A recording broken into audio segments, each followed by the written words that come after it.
everyone, and welcome to my channel. I'm Reina Creole, and with me, of course, is Retro Nerd Girl, and is finally back with us, fresh from Star Wars Celebration Yes. over in London. So we got to pick your brain. How was Yep. it? It was incredible, guys. I had such a great time. I got to meet so many of the stars of the Mandalorian, so many of Andor, and I just had such a fantastic time. I got to meet Andy Serkis, who I kind of have been obsessing over No recently. way. And yeah, it was amazing. And I got a bunch of signatures on artwork.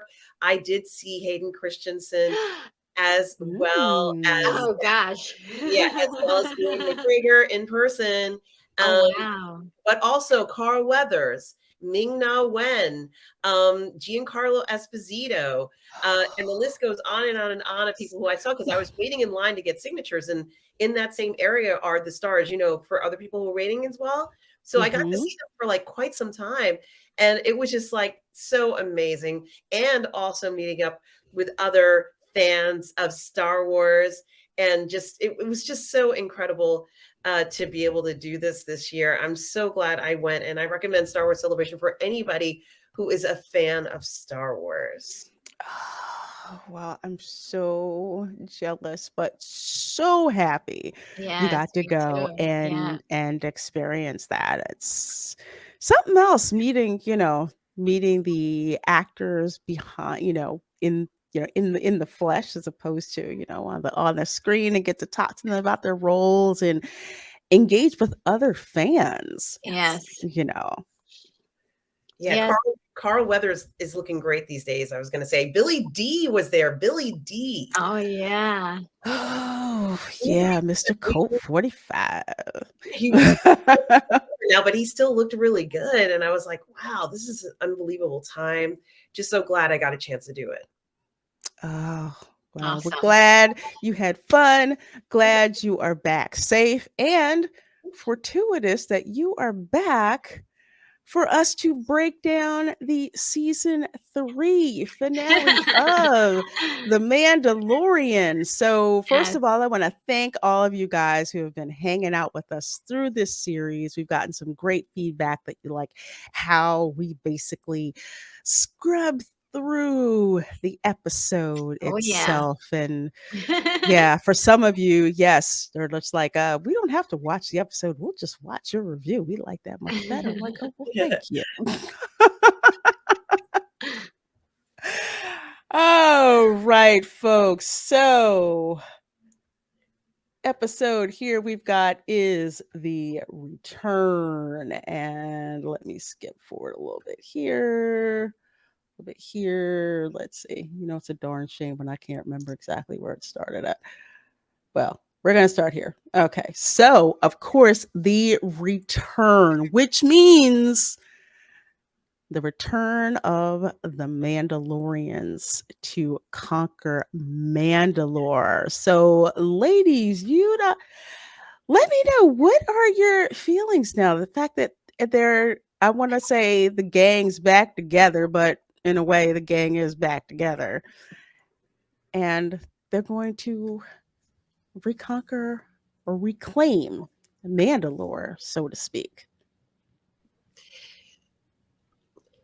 Yeah, it is very interesting that we find ourselves with the Mandalorians coming together because I kind of was so glad that the children of the Watch, the Mhm. covert people got off of that land of the lost planet, which Yeah. crazy. They were there. And Bo-Katan, she seems so alone on her planet. Mhm. They were on these different planets, but obviously they needed to kind of come together.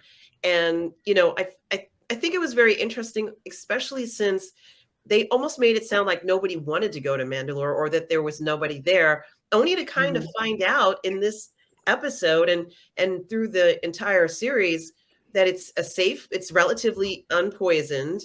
Mhm. The mythosaurs there, and there are other Mandalores there with crops. I mean, a lot's going on in this planet, And who knew that all this was going on? So I think that this is only scratching the surface of what's there. I had no idea that the forge was the heart of the planet. I didn't know any of this stuff. Just even in this last episode, we see a lot of stuff that I think shows that they are capable of going back there and kind of having a real life again on the planet. But it's going to be different now. You know, they said they can plant crops or whatever they're going to do. But honestly, it was great to see that, and very surprising that there was a like a secret base. I mean, I would have never guessed that. That really shocked me. So, I'm sure it shocked them as well. Yeah, retro nerd girl.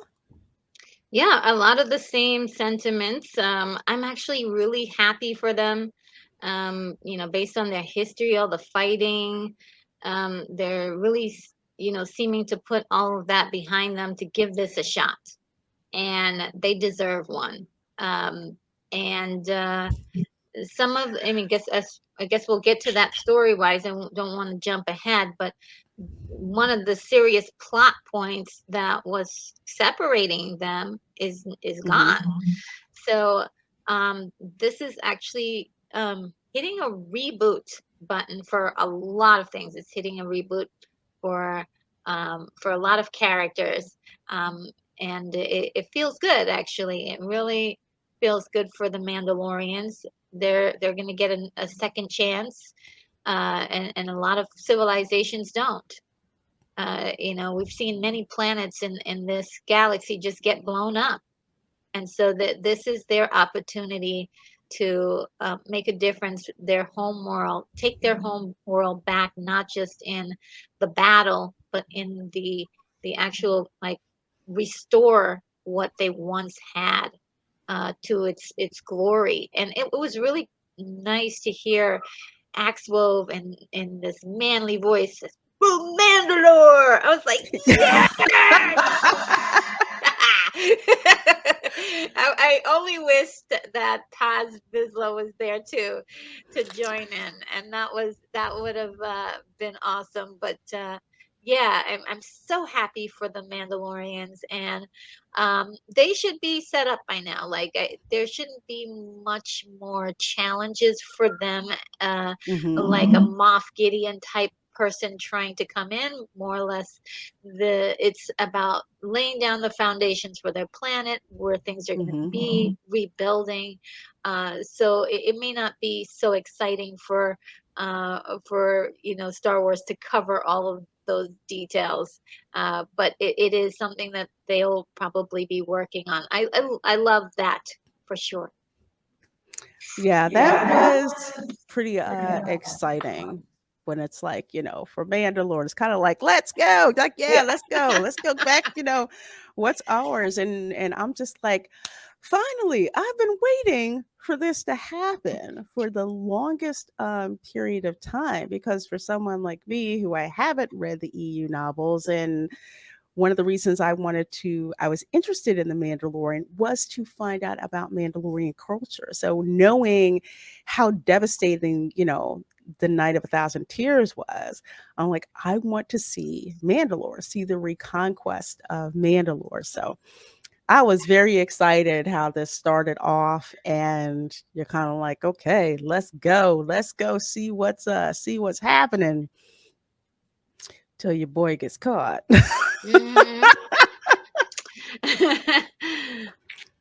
Yeah, that was a scary moment. I mean, I think that he wanted to go ahead and make sure that he's going to I guess pretty much destroy Gideon, but Hmm. Gideon is really prepared, and he's expecting to win this fight, and he has this armor that has Beskar in it. Yep. And I think it is very interesting. Obviously, the Mandalorians are fighting against those enhanced Beskar enhanced troopers, Hmm. but R5 kind of comes into his own during this fight, so to speak. And we kind of see a situation where R5 is going to help everybody. And I'd always said that R5 knows a lot more than what he's saying. Hmm. And it is true. R5 reminds me a lot of R2D2. He is an advanced astromech. Yes. So he kind of assists Grogu and Djarin, as they're trying to really hunt down Moff and destroy whatever it is. But without R5's help, they wouldn't be able to find the location of, the control center of the base, so to speak. And of Hmm. course, they make this alarming discovery, which I was not expecting, although I guess I should have expected it along the way, which I thought was also pretty amazing. Yeah, it's it kind of when you talk about R5, he's kind of like R2D2 in a way. Do you think that that particular astromech is, I want to say, like the historian, so to speak? Because when you look at, episodes 1 through 6, R2D2 is the only droid who's constantly there recording everything. He's like the archivist of what's going on. So I'm thinking R5 is probably the same when it comes to the Mandalorian. Yeah, I would agree 100% with that. We already know that he plugged into Bo-Katan's ship, and now he's plugged into this base. So even though the base is destroyed, he knows a lot more about the base than anyone else does now. Hmm. So he Hmm. has that information, and he's recording all of it. And I guess, maybe he's the person who's recording, this particular moment in time when, R2 is at another location, no matter what's become of R2. So yeah, I do think he might be the historian here. And it is very funny to see Grogu kind of traipsing around, in this IG unit. But even with the IG unit, which is, just controlling it and not having the actual IG part, it's still, it's still not an easy task for them to go ahead and figure out what they're going to do in regards to kind of destroying this base. But they know that they absolutely have to do it. This is the part I think where Din tells Grogu, look, something, we have to get rid of Gideon once and for all, because if we Hmm. don't, he's going to keep coming after us forever. And those, whatever those little fobs are going to constantly go off, and he'll never have any rest for the rest of his life. So I thought that that was very interesting. Grogu didn't do it, but I could see him giving him like a high five or something, we're going to do this. We're going to do this, Dad. Yeah. Um, so it was really kind of nice to see that they are on the same page, and Grogu knows, it's a big deal. Yeah, I absolutely adore this moment because again, their connection as dad and son, and kind of like, okay, you probably never had to kill anybody ever. This is the moment, So he's preparing Grogu for, you know, that this is going to be deadly, you know. Uh, and I love how serious they took the moment to Hmm. to slow everything down.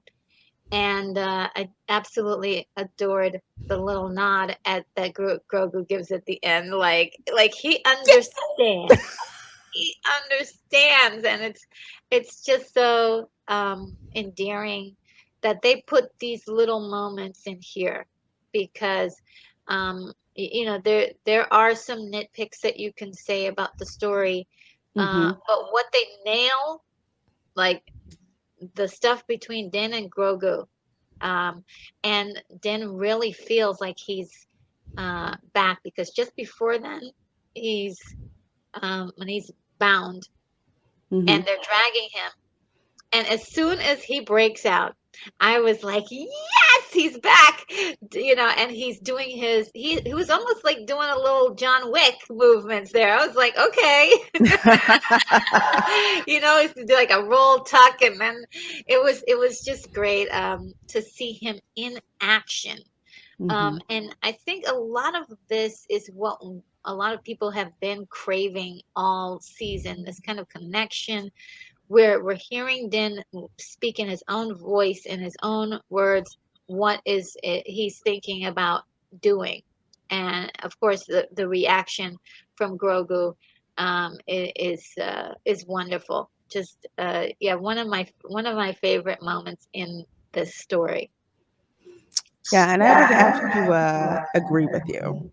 When it came to this particular moment, I'm glad they slowed down. And also, when you hear Din talk to Grogu, he talks to him. I mean, we all know he pretty much thinks of Grogu as like more than just his ward, like his son. The way that he Oh, talks to him, I'm going to need you. I'm going to need you to be brave. I'm going to need you to be brave. And oh, I'm getting teary eyed. it's like, I'm going to need you to be brave for a minute, Oh, like yes. explaining to him what's happening. And I said, I think that's very interesting that he explains that, because I'm pretty sure that Grogu knows, like in his way, he knows. But the fact that Din is explaining that to him, like, I know you know, but I need you to know how dangerous this is. And I'm taking this risk because, we'll say, teaching a lesson. If you keep running, you know, you're never going to be able to stop running, and you have to confront these threats head on. Oh, yeah. And I love just how how they talked about it. And also another reason why I love that Grogu is a puppet. He is not CGI. So you have someone showing his expressions, especially at the end when he's like, pretty much, yeah, let's go. Yeah. Like, okay, Dad, let's go. Yeah. Let's go do this. Oh, look at how Let's. cute he is in that thing. I'm like, he's in the exoskeleton here, like kind of. Y'all know how I feel about IG-11. Like, okay, but all right, it's okay. Okay, it's like, okay, you, me, Dad, let's roll, and let's get this done. So I did appreciate Oh, that that scene. This like, you can't get this kind of stuff. I'm gonna rant a little bit. You can't get this kind of stuff from CGI. No. no. You really cannot. Yeah. Between the puppeteer being able to react to the other actor and show those expressions. This is Hmm. why kids like puppets so much. Yes. The puppet, they have to control a puppet that's controlling a robot. Like it's now Oh, yeah. more complicated, Hmm. and all of that's involved in that. And it's like you moved the knob, but the character didn't, the robot has to move, and Hmm. Grogu has to act accordingly. It's getting more and more complicated. Oh, yeah. I can imagine there must have been a lot of people on set puppeteering all of these animatronics. Oh yeah. Yeah. Oh yeah. And I think, and maybe you ladies can confirm it for me, isn't Grogu a Jim Henson Creature Shop creation? Probably. Yeah, well, I know for sure that Yoda was. Yeah. He was definitely one of his. Actually, Wendy Froud actually worked on the models for this as well Hmm. as a couple other people. So it was like a collaborative of, and I guess like a spin-off, you know, offshoot. He would have to. Those guys have puppeteering down. I didn't see it in the credits, but Hmm. I wouldn't be surprised if they're working with Jim Henson's crew. Yeah, because the reason that I bring it up, also like you were saying, because Yoda was definitely a Jim Henson Mhm. Creature Shop creation. I just remember seeing behind the scenes footage of all the people Mhm. involved with Yeah, just the puppetry with Yoda. And I always like to let people know that is a true skill to do that. It's not just one person, it's a lot of people putting that all together. But it's an art form, yeah. and it's A lot something of I really don't want coordination. CGI to take it over. Yeah, you're right. A lot of coordination. Hmm. So here we are. It's like, Yeah, yes, the Mandos. let's roll. Oh my gosh, having so many of them, pop out, taking down these dark troopers. Yeah, I loved all that. That was just Yeah, fantastic. And it Uh, was a cool. lot going on, and it looked very dangerous. And one of the things that we got in this episode, and I'm sure both of you agree, is that aerial combat that you can only do if you're wearing a jetpack. So, you have, I guess what would be considered hundreds of Mandalorians fighting hundreds of these troopers. flying around in the air while they're fighting. And I saw some stuff that I've never seen before, Oh yeah. and some moves that I've never seen before, because I thought to myself, oh, that person's going to fall off the edge. And it's like, that's what they meant to do. You know, like they were flying. I forgot. I'm like, oh, yeah, maybe they weren't landing. Maybe they were just trying to get in a better angle to aim at something or whatever it was. But this freedom of mobility they have with the jetpacks, you know, it's kind of Mm-hmm.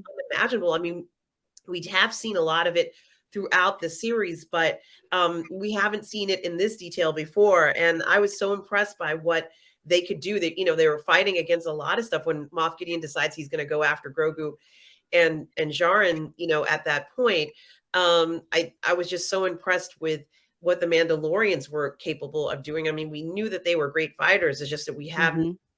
this might be outside of the Clone Wars, you know, the series where we've seen them fight the most. Yeah. Mm-hmm. And it's just been remarkable to see them in action, to see each type of Mandalorian do whatever their specialty is. You know, and you know, the other part, while they're fighting, of course, on the planet's surface, um, Mm-hmm. we got to see certain things that we always knew they could do. It's just that seeing it in real time action is very impressive. For example, when they flew from that ship that was in orbit, they flew down like individually. They, let's say they flew down, some of them, Mm-hmm. not all of them, flew out from orbit, then into the planet's atmosphere, and then Mm-hmm. like the base in Mandalore. And I'm like, oh my God, do you realize what they've just done? You've flown from space to the planet's surface in a suit. Like, it just seems so unbelievable what they're doing, but that's what they're doing. Some of them were doing, and it was just remarkable to see that. I knew that they could do stuff like this, but I've never seen it, and it's just unbelievable what they showed us in this episode. Yeah, I will suppress the engineer part of my brain that said there should have been more fire when they hit that atmosphere Yeah. going down, but it's like it's so freaking cool. I don't care. I allow it. But yeah, Yeah. you're right. That was just so cool. Yeah. I Seeing that that particular combat. Oh, sorry. Go ahead, my dear. Oh no, no, it is gonna say absolutely, you know, that was all spectacular. There were a few moments that looked animated, like you could tell it wasn't really a Mm-hmm. person. I didn't mind because this was like the live action version of Clone Wars. If you Yeah. want to like pretty much see what they were doing, it's like you got the most exciting moment in Clone Wars and then put it in live action. That's exactly kind of really what they did, and it was great work, great, outstanding. Um, and I at some point did, I was like, okay, why uh couldn't we have other people come in and save the day? Like, let's have some New Republic ships come in. Let's have Mm-hmm. Ahsoka. Let's have, all these other people. And I'm thinking, actually, no. This is something that Mandalorians need to do on their own. Agree. They need to take over their planet on their own. Just at the start. After that, they can get help for other things. But at this point, they really this was more of a statement of them, overcoming their own obstacles, their own problems, and definitely being victorious at the end, which was great. And they were better fighters than the dark troopers, knowing Mm-hmm. exactly where to aim and and how to damage them. And it was actually, it's like, like they got really creative with a lot of the moves, a lot of the things that they did. And Mm-hmm. absolutely incredible action. um I think this is if you're an action lover, this is great action.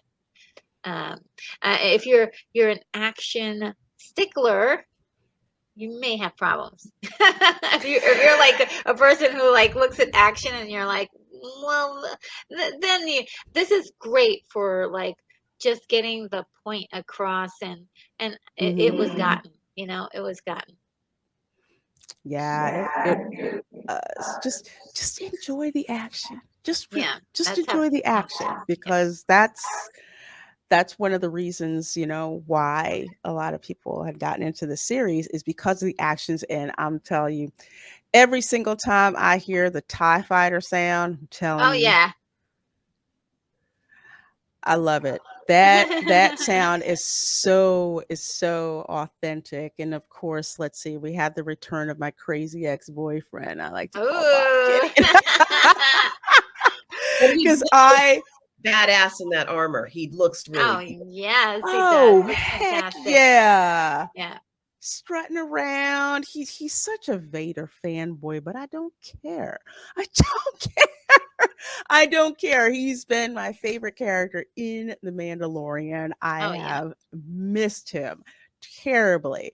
So I was so glad that he showed up last week, of course, being how he is, and then showing up here and he's got his special suit, which is a lot like Darth Vader's, but hey.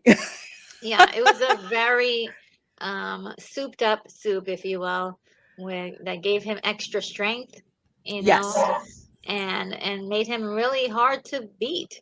And that was, I think that was kind of missing from the last season when he first faced with Grogu, not Hmm. Grogu, but Din Djarin. It was very easy for Din Djarin to beat him. I mean, Hmm. it wasn't the easiest thing, but it was much easier than it is now. And he's a force to be reckoned with here. And I kind of wished he did some more damage, if you will. If he was on, I actually wished he was on screen for longer. I wish he had shown up earlier in the Yeah. season. I wish we started out with him, and it may have been. I mean, uh, uh, this actor has a lot of stuff on his plate, and so everybody wants him. Everybody wants him. So I'm sure he couldn't it's probably a limited amount of time they had to work um, with him. So it was very he just was so charismatic every time he was on like he got me last week with we've got to stop running into each other like this. It was like yes, yes. It's just very much didn't want him to win. I still I didn't want him to win, but I love seeing him on screen. And I just, all the stuff he talks about in this episode that he's doing, I Hmm. wanted, I wanted to see that a little bit earlier. And just because I wanted more of this juicy character. And all the stuff that is going on with the Shadow Council. That too was just fascinating to me. I wanted more. So it felt like it wasn't I didn't get enough of that, you know. But it was just it was weird because once the end happened, I was like, okay, I'm good. But if you think back, it was like, oh, it'd be great if he was here or in this area of the, or he was earlier, in the series.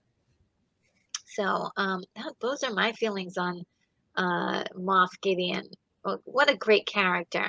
What a what a great character. And his suit that he's in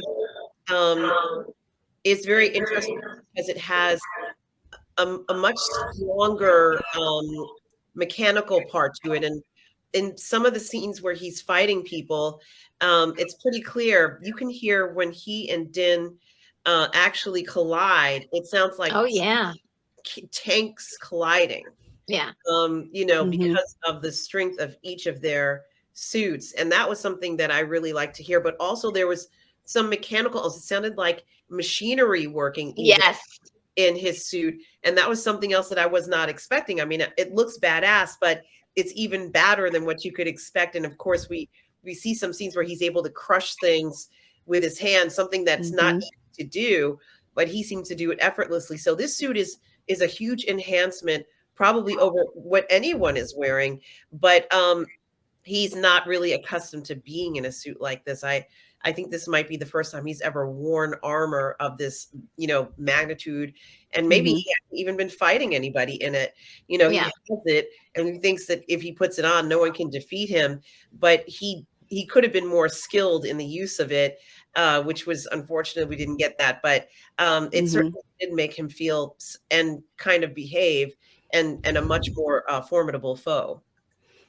Absolutely. This Yeah. is having him look like this is what gives you that boss level confrontation. And you ladies all know from video games, you don't get to the next level unless you have that boss challenge where you have to defeat something that is extremely, formidable. I remember when we first saw, Moff Gideon, of course, he was extremely, charismatic.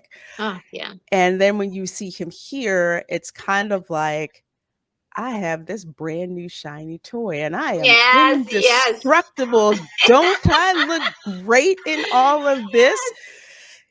So I have what's going on. So you're going to give me my fighters, you're going to give me my bombers too cuz I asked for those. You're going to give me everything I want. And her was saying, I think he has this suit, but he is not used to fighting in Beskar, which is Mhm. something that Din Djarin and the rest of the Mandalorians are extremely accustomed to. You have to Mhm. know how to fight with such weight on you, number one, and knowing where your parts are. But Yeah. hey, Moff Gideon strutting around, looking good, looking like, Vader 2.0, even in one line, which in I may be imagining this when he was said basically, no, I'll deal with him myself. I'm like, was that a Yes, Vader that is a line? Vader line, yes. Okay, yeah, and he did the same turn and flourish. I'm like, he's such a freaking fanboy, and I'm all here for it. And Retro Nerd Girl, just like you were saying, one of the biggest dings that I have against the show is that I know Giancarlo's really, really busy, but he's such a big bad. We should have seen him earlier. Not is it him? Is it really him? And then bring him in much earlier because while I love seeing him, it's it's like too much. It's going to sound awful, but it's true. Too much too late. It's kind of like the villain just shows up. Hey, how you doing? It's like, no, Wait, we need to. who are you? Who are you? I mean, I know who you are, but we need to see, like, you see the things that the villain is doing in the beginning to start, that initial conflict and the rising action. We didn't have enough of a chance to get rising action with where Moff Gideon is concerned, and that's disappointing. I probably take it extremely hard because he is my favorite character in the series, Mm, and he is the big bad in this. So yeah, guys, but suit was fly as hell. it was. It was. It was so freaking fly. Oh my gosh! And of course, we have Din and Grogu in his mech suit, his IG-11 costume. Oh, this was funny. Yes. Yes. Well, There's R5 flying over to, I guess, the entry panel so he can plug into the system to find out what's going on. And of course, many of these astromechs, of course, R2 can also fly like this. They have Mm-hmm. propulsion systems built into their bodies. So mhm. this felt very Star Wars-ish. Yes. Yeah. This is And exactly the type of stuff we would expect to see in a Star Wars episode. and one thing for certain, and it goes back to the original movies, we have a lot of characters. Not just one person does all the work. Everybody works in tandem, doing their own thing in Mm-hmm. separate areas to make it all happen, to make the dream happen. And so, with R5. Kind of going back and forth with Din, and that scene with the gates is another thing. I'm like, I love it. It was just awesome to me. I was like, yes, Colonel Din, because I just love. I mean, I love him, but I love when he goes into battle mode because, it's just fun to watch. But that instructing R5, like, I need you to open the doors at a certain Hmm. time, and I thought, wow, that's really good, because it also builds up this anticipation for the other guards on the other side, like, oh snap, what's going on, and it was interesting to see them scramble to try to open the gates on their side, that there was real fear, and also like, kind of like, let me Adam, let me help, and but they couldn't do anything but watch their compadres, fall one by one. Hmm. It was beautiful, and with the coloring of the red and the black, Hmm. it's definitely one of those scenes I shall not forget in a long time, and I love this whole little bracket of scenery here is just great. Yeah. And we've seen a in a few series and movies as well, people eluding the tiny little droids in Hmm. the past, and they don't Yeah, look like they can do any harm. But obviously they're like they can alert, they can let people know that you don't belong there. And yeah. so it was kind of fun to see, him kind of wait. He's like, I'm saying it's a him. I don't know. I guess it's just R5 waiting and say, oh, there's someone there. I gotta wait. Okay, I can go. Yes. And it was like very interesting to see something like that. So yeah, it's a working base almost as if the empire was right there. Yes. That's the thing that got me, and I'm glad you brought that up because as soon as I saw this, I'm just like, this is just like we're on an Imperial Star Cruiser. I'm like, what the Yes. Star Destroyer? I'm like, there's the little narc bots that are because that's pretty much their job. If you don't belong there, Exactly. Yeah. they just narc on you. But I did love that feel because it was just like, oh my God, how long have they been here? Yeah. And it's not like they just showed up or anything. Oh no. Yeah. They They're have been there. yeah. And I think that's part of what I loved about the last episode was Mhm. seeing that surprise, like, Yeah. oh, this is not just, a few guys that have, their base is somewhere out in space. No, no, no, it's Mhm. on this planet. They've been here the whole time, and it's just sort of like, that stuff uh is beautiful to me, like, the beautiful parts of storytelling. And Mhm. I feel like this about the season. I feel like there has been moments of wonderful storytelling, and then some not so wonderful storytelling. And Yeah. so it's like it's almost like different writers are doing different things at different times. Mhm. And so, and, as far as this episode goes, I felt like this was very true to form for not just Mando, but Star Wars itself. Like, there's all of these images that make me feel like I'm embracing like the originals again.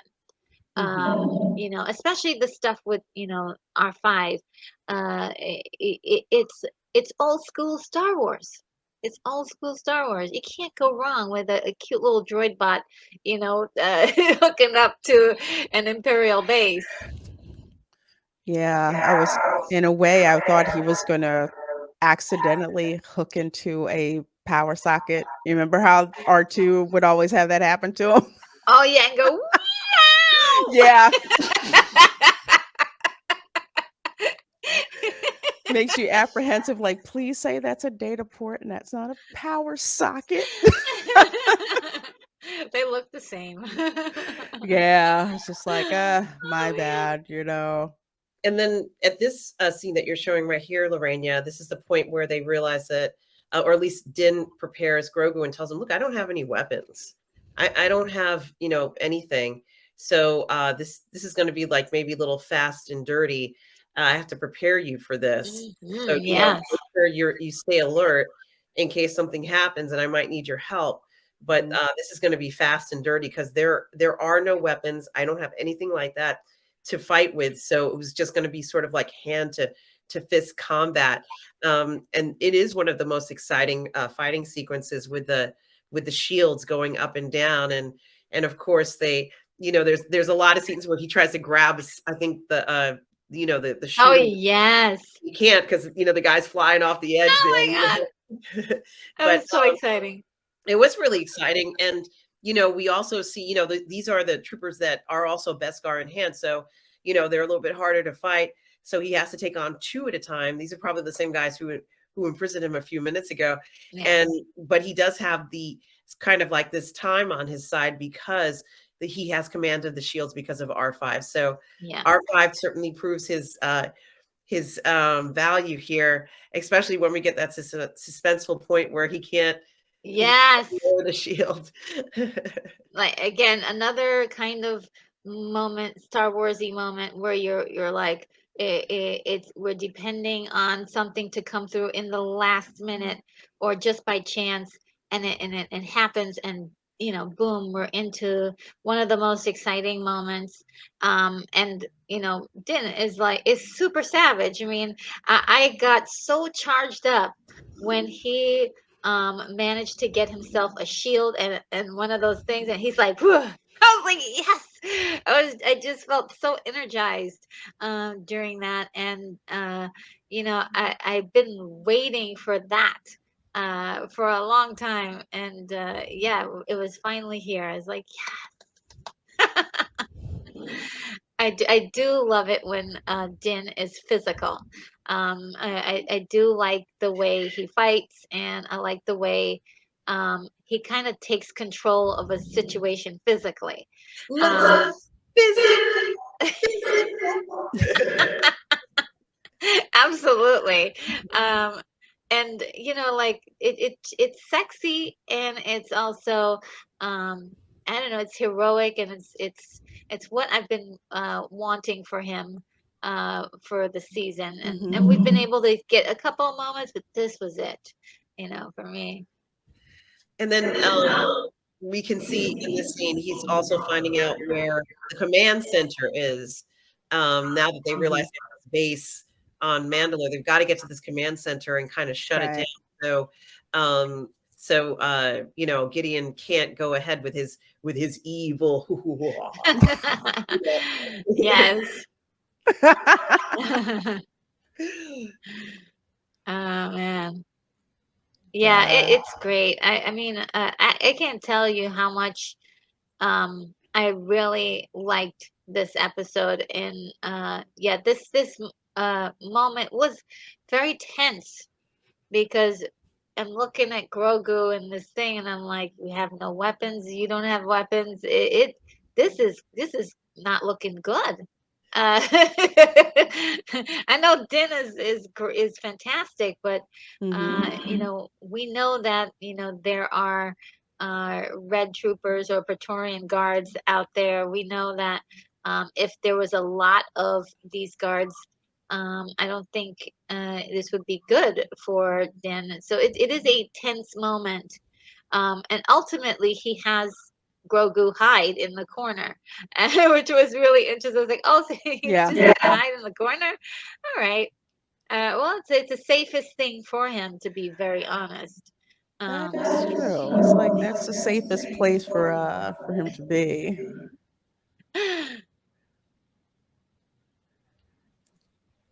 Of course, here we have the unhelmeted Mandalorians. It's mhm. such a it's still kind of jarring to me to see some of the Mandalorians without their helmets on, some of them with their helmets on. And I know Retro Nerd Girl, you and I talked about this like the last episode. I really would have liked to have seen that either all of the Mandalorians had their helmets on or they all had to take them off. Because if they were truly together, I would have loved to have seen that solidarity. So this was something that still kind of reminded me it's like they're kind of together but separate. But Yes. It's just something I would have liked to have seen that would have had more gravitas than, the pretty much, yeah, you're here, I'm here, whatever. We got stuff to do. Yeah, I mean it still leaves in the balance the question, why do the children of the watch keep on their helmets? Like Yeah. what is the purpose that they have to do this? And we still don't know. No.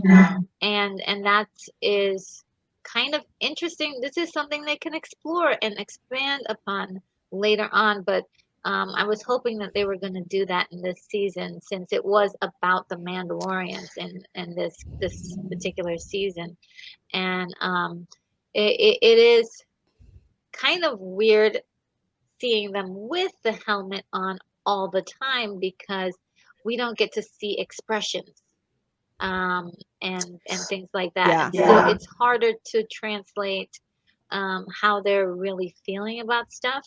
Hmm. And so the only way to do that is really giving them more dialogue. And that too is something I felt the that we could have used. But like this scene in particular kind of had me on my edge of my seat, because I was like, we thought that there were spies and we didn't know who the spies were, so Hmm. we were suspecting everyone. And Axe Woves is about to get on the ship, and I'm like, oh no, he's gonna kill this guy. What? Like, they're gonna kill all of these people. And it turns out that Axe Woves is a good guy, like a really, really, really good guy. And Yeah. comes in there and is like, get off the ship, go down. He's barking all these orders, and I like was just like, yeah, so happy that none of the theories were correct, that Axwos was a good guy, and Hmm. he told everybody, excellent instructions. And this was all amazing. Seeing the Mandos run out and do that jump Hmm. is Yeah. like, was like, I've, yeah, like you said, RM, never seen that done before ever. Why haven't we? Where have I been all my life? This is excellent. Like, logistically, you can get crazy about it, or dig things apart or whatever. But I loved seeing this, and I love to see how, once they are given actions, they go. They are Hmm. efficient. It wasn't like the first episode where we are, senselessly battling a creature and not Hmm. getting ahead. These guys were exact and doing a great job. I love to see the Mandalorians be efficient and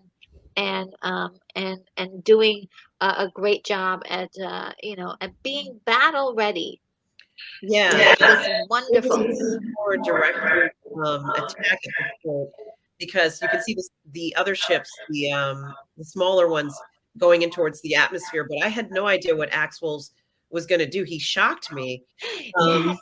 I knew he was saying everybody needed to come off of the ship, but I guess he and Bo-Katan, or even anybody in that era, would say, yeah, you could use the ship as a weapon. And we've seen Hmm. ships kind of, especially the larger ships, crash into one another, break the Right. in Rogue One. They broke the outer ring so that they could get into the planet and transmit the message, which goes into A New Hope. But I was not expecting him to do this, and I almost thought he was Me going to kill too. himself as he was directing this ship down towards the base, which is intended just to destroy the base. So I didn't know what he was doing. I didn't understand. It wasn't until he was like, I'm coming in hot. And I'm like, is he crashing the ship? Of course, that's what he was doing, right? But I'm Yeah. like, is he crashing the ship? So it took that long for me to figure out what he was doing. And he looks so damn good doing it. Thank God Yes, he does. they let him take that helmet off, because I don't know about you, but I think Axe Wolves is looking kind of hot.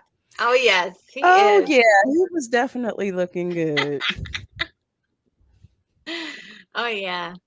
Definitely. Yeah, I was so um surprised as well by that. And then, you know, typically you would have people go down with the ship. Mm-hmm. Okay, that's it. That character is dead. Oh, what a sacrifice. Yeah. No, he's a smart character.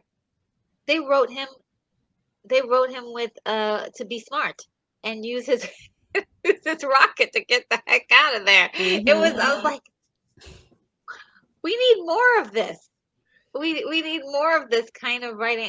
I approve 100% of writing smart characters that don't just die for no apparent reason. Mm-hmm. This is how you do it. I was just cheering. I was cheering the whole time. Um, that he was. Now I do have my critiques about certain things. I'm not gonna say I I loved everything about everything, but that moment was is excellent, excellent. You know, just that moment of him, like, oh yeah, well, I'm doing the job. It's in the right trajectory. Get the heck out of here. Yeah, and that gave that sense of urgency that's been missing from a lot of portions in this season. When you have an action show, you have to have that sense of urgency that goes on, because the nature of action is you don't get that much of a break. You get a little bit of a break, but then it ratchets right on back up. So that sequence was done extremely well. At the end, I was like, literally, I was clapping. I was like, Yes. yes, that's what you do. Good on you, boy, and you look Yeah. good doing it too. Oh yeah. Oh yeah. Definitely, I've developed a new crush on X woes, especially the end when he's like, "For Mandalore," it's I like, know, right? yes. Everybody, let's go, let's go. I loved it. I loved it. But the last thing I was expecting to find, and I guess I should have known that these things would be on that base, were of course the clones that were in those pods, and it was eerie because one of them like opened up their eyes, and I know you're at the incredible fight scene with the shields, Lorena, but Yeah. which was unbelievable. Uh, and you know, as we were saying, it was one of the best scenes ever. Him trying to grab the weapon and the guy's falling off the edge, and Mm-hmm. you know, R4, I'm sorry, R5, um, downloading and putting up shields when you down shields. We can't control the shields. And it's like, he's like, lower shield two, lower shield two, shield five. And of Mm-hmm. course, R5, you know, he doesn't speak binary. So he can't understand. R5 is like, I'm trying, you know, like Yeah. it is great. Yeah. But it is really so enjoyable to watch R5 do this. And of course, R5 can do practically anything. It's just that, Yes. you know, he hasn't been pushed to do stuff like this. So, you know, he really is an incredibly capable astromech. I can't even say it, astromech. Yes. And you know, with him being so timid in the beginning, Mm-hmm. it was nice to see him. Um, you know, I'm not sure exactly what he was saying, but he was a smart droid. He didn't Mm-hmm. engage with these things. He just took his boosters and said, "I'm out of here. Bye, Yeah. Felicia. You gonna narc on me? I'm out. Bye." I love that. I was like, great. I thought that was cool. They just kept hanging on to him and alerting off and everything. And it's like, I don't have to stand here and take this. I'm gone. I've got booster rockets. What am I doing here? Yeah. I was hoping that Paz would realize that he had booster rockets too last week. It would have been great if he had just Oh taken off. Lord. But you know, maybe being a Mandalorian, he felt he needed to face those three Praetorian guards.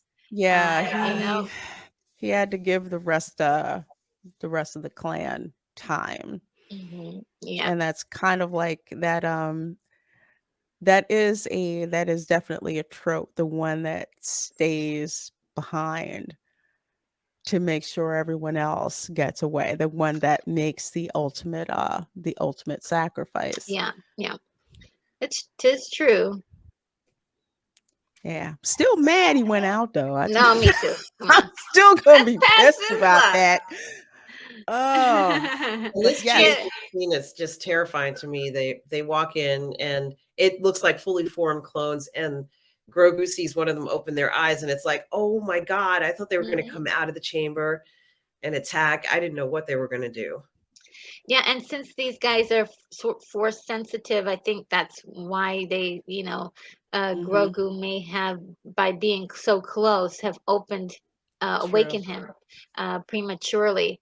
But yeah, I sure did enjoy when they were flushed. Uh, I was like, okay, bye bye. Yeah, We're all done now. We're gonna get rid of them Let's all. Yeah, let's not deal with this again. Because I mean, if you look at it technically, these guys really can't exist by the um, sequels, right? They can't be around. Uh, uh, and because I mean, if this is the army uh, that Moff is building, Mhm. they have to be destroyed at this point. And there still isn't, like, I really wish we had more time with this storyline. Like, Yeah. who helped to develop this? Moff is not a scientist. Who's the scientist that replaced oh, what is his name Pershing. again? Pershing, yes. And what is entailed? How did he make sure that the Force was going to be imbued in these clone? Like, that kind of stuff is fun for a lot of viewers, including myself. And I would love to have known a little bit more behind the scenes, like who built all of the Beskar stuff. Who is the Mhm. because from what we know of the armorer, it's no easy task to make that stuff. So how is that process happening? Um, and his suit in particular, like, how did they figure out how to make his suit more, um, you know, stronger than everybody else's? Um, Mhm. so yeah, those are all questions that I still have, but you're right. When I saw this, I was like, uh-oh, who's in there? I was trying to get close enough to see who's in there. And I thought ages ago, like, of course it would be Moff because he's a narcissist. He would make want to make clones of himself. Uh, Yeah. He's that freaking arrogant to, to yeah, do it. And I almost wanted to kick myself by like saying, of course, it was gonna, be clones of himself, Moff Gideon. But to kind of add retro nerd girl to what you were saying is when I saw this, and when we go back to that, there didn't seem to be enough time to tell the story. Didn't he tell Hux, what's his name, that clones are he lied. your wheelhouse, not mine? I'm like, okay, so explain this, please. And Yeah, yeah, that's what I'm thinking in my mind. I'm just like, okay, so explain this. Was that just for show, or is it, okay, I'm going to do a much better, well, which would work with his personality. Yeah, you think you got cloned down, you ain't seen nothing yet. Wait till you see my clones. But yeah, I wish that they would have added some more exposition to that. He makes this grand show that that's not my thing. When it yeah. turns out it actually is his thing. Absolutely, yeah. I mean, he's a liar, and I think he doesn't want the other moths and other remnants of the empire to know what he's truly working on. Because this is why we don't have force sensitive clone troopers in the sequels, right? He wanted to be in control. He asked, hey, isn't it time for a new leader?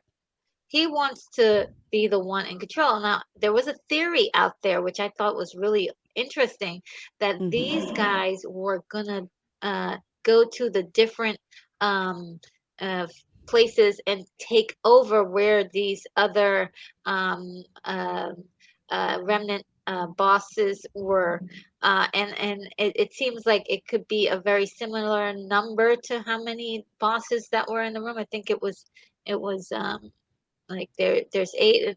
I think there was eight, but there was a few more spaces for other bosses to be, and these Mhm. clones were to fill that spot. And that's just a theory that's going on out there. And I was Mhm. like, oh, that's actually interesting. The he whatever his plans are, we don't know what it is. It was self-contained in order to be the one to be in control. He wanted that. He wanted that. He did not say, Thrawn, where is he? Where's Mhm. Thrawn? I haven't heard anything from Thrawn. You Um, know. and so yeah, it's kind of a fun storyline, and that we're theorizing, but I would have loved more juicy details about it. That's beautiful. I mean, I love cloning and all that stuff. I'm actually writing a story right now about cloning, and Ah. this is all so fascinating and cool to me. So when I saw this shot, I was like, ooh. Yeah, the Yeah. set design was amazing for this. I definitely have to give them credit for how this looked. This kind of reminded me in a way of like say Frankenstein's laboratory. Ooh, yes. Kind of. It had that kind of like that kind of feel to it. Yeah. And we're dealing with all these dark, well, I mean, blacks and dark grays, Mhm. weird, toxic greens, and it looks great. I mean, I just love it. Look at sweet yo Grogu. He's like, "What am I looking at? I'm looking at. You see what's going to happen, you know?" Yeah. I just love his face. It's just so cute. Yeah, he was just like, "Okay, was not expecting for someone to look back at me. Okay, getting out, getting out, getting out." Yeah, he was truly scared, right? Yeah, He he was was freaked Mhm. scared. out. Yeah, totally freaked out.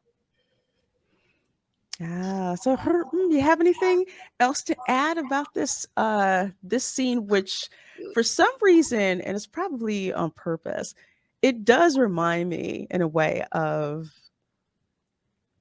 let's say, Frankenstein from 1930. For some reason, I don't know if it's the aesthetic, I don't know if it's, the way that this set is laid out, but it's very I will say it's got a sci-fi vibe, but an underlying horror vibe at the same Yes, time. horror. Yes. The colors, I the think color that palette. for an experiment, he would have probably needed to try 10,000 tries. So, you know, he's really under, the sample set of trying to achieve what he wants. So, they destroyed Camino and kind of destroyed an operation where they could perfect a clone and possibly do something like this there. But Right. off world, away from, that entire culture that surrounds cloning, like it's in their blood is to do it. Um, he's not going to be able to achieve it with just 10 units like this. Like if he would really need to try a couple thousand to really see if it could work. So I Mhm. don't believe that you can make 10 clones and then it would work. Yeah. Yeah, And he Oh, did sorry, go like ahead. in the was it in the second season he did have some clones there, but they looked a lot different, didn't they? They look They kind of weren't fully deformed. Yeah. yeah. So yeah, yeah, you're right. I would have loved. I mean, this whole thing here is like just a taste of something delicious. I want more. I'm starving. This But is good stuff, you know? it's very good stuff, and you brought up a really great point when you talk about Camino. Yeah. And if you go back and you watch that from Attack of the Clones and just how they have everything down to a science when it comes to cloning, which is like, hey, it's why everybody, comes here. Just the way, even from how the clones are raised, how they interact, even how they eat, like in unison. It's a very detailed process. So I agree. This is almost like it was set up to fail in the first place, but you can't tell Gideon that. He's going to do it anyway. He's going to Yeah. do it anyway. And you've got But Dr. Pershing running the trials, and it's like a joke. Dr. Pershing knows this isn't going to work. mm-hmm. Yeah. One thing I wanted to point out is that uh, Gideon has made the clones um, uh, his age, which I think is very interesting. Usually, if you're making clones that are going to be part of an army, you might want to make them like in robust 20s or something. Yes, you want them fighting age. He's made all his clones 60 years old. So I was like, that's really interesting. I mean, they're all enhanced and they're going to be strong, obviously. But it was very interesting that they made that choice. Mm-hmm. Whether it was an accident or just an example of Gideon's own narcissism. He thinks of himself as in his prime, Mm-hmm. and so he wants his clones to You're to so be his same sweet. age. It works beautifully for his character, actually. Yeah, because he is just that deluded. But hey, that's kind of like what you expect with your villains. They have Yeah. an extremely inflated sense of self. I love this part. Oh yeah, me too.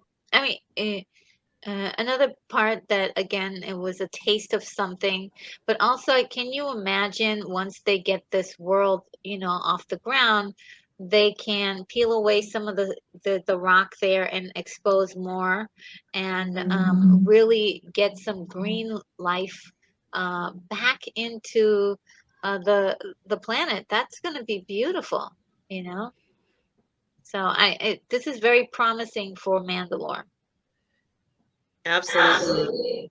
I mean, I had no idea that they didn't have anything like this on the planet, and there's still a lot of unknowns Mm-hmm. about the planet in general at this point in time. So, who knew there were Mandalorians still on the planet? Oh Like, yeah, yeah. so Yeah, it shocked very, very me. surprising. Yeah,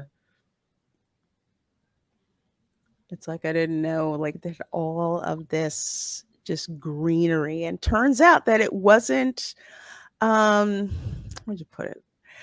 It's something that had to be nurtured.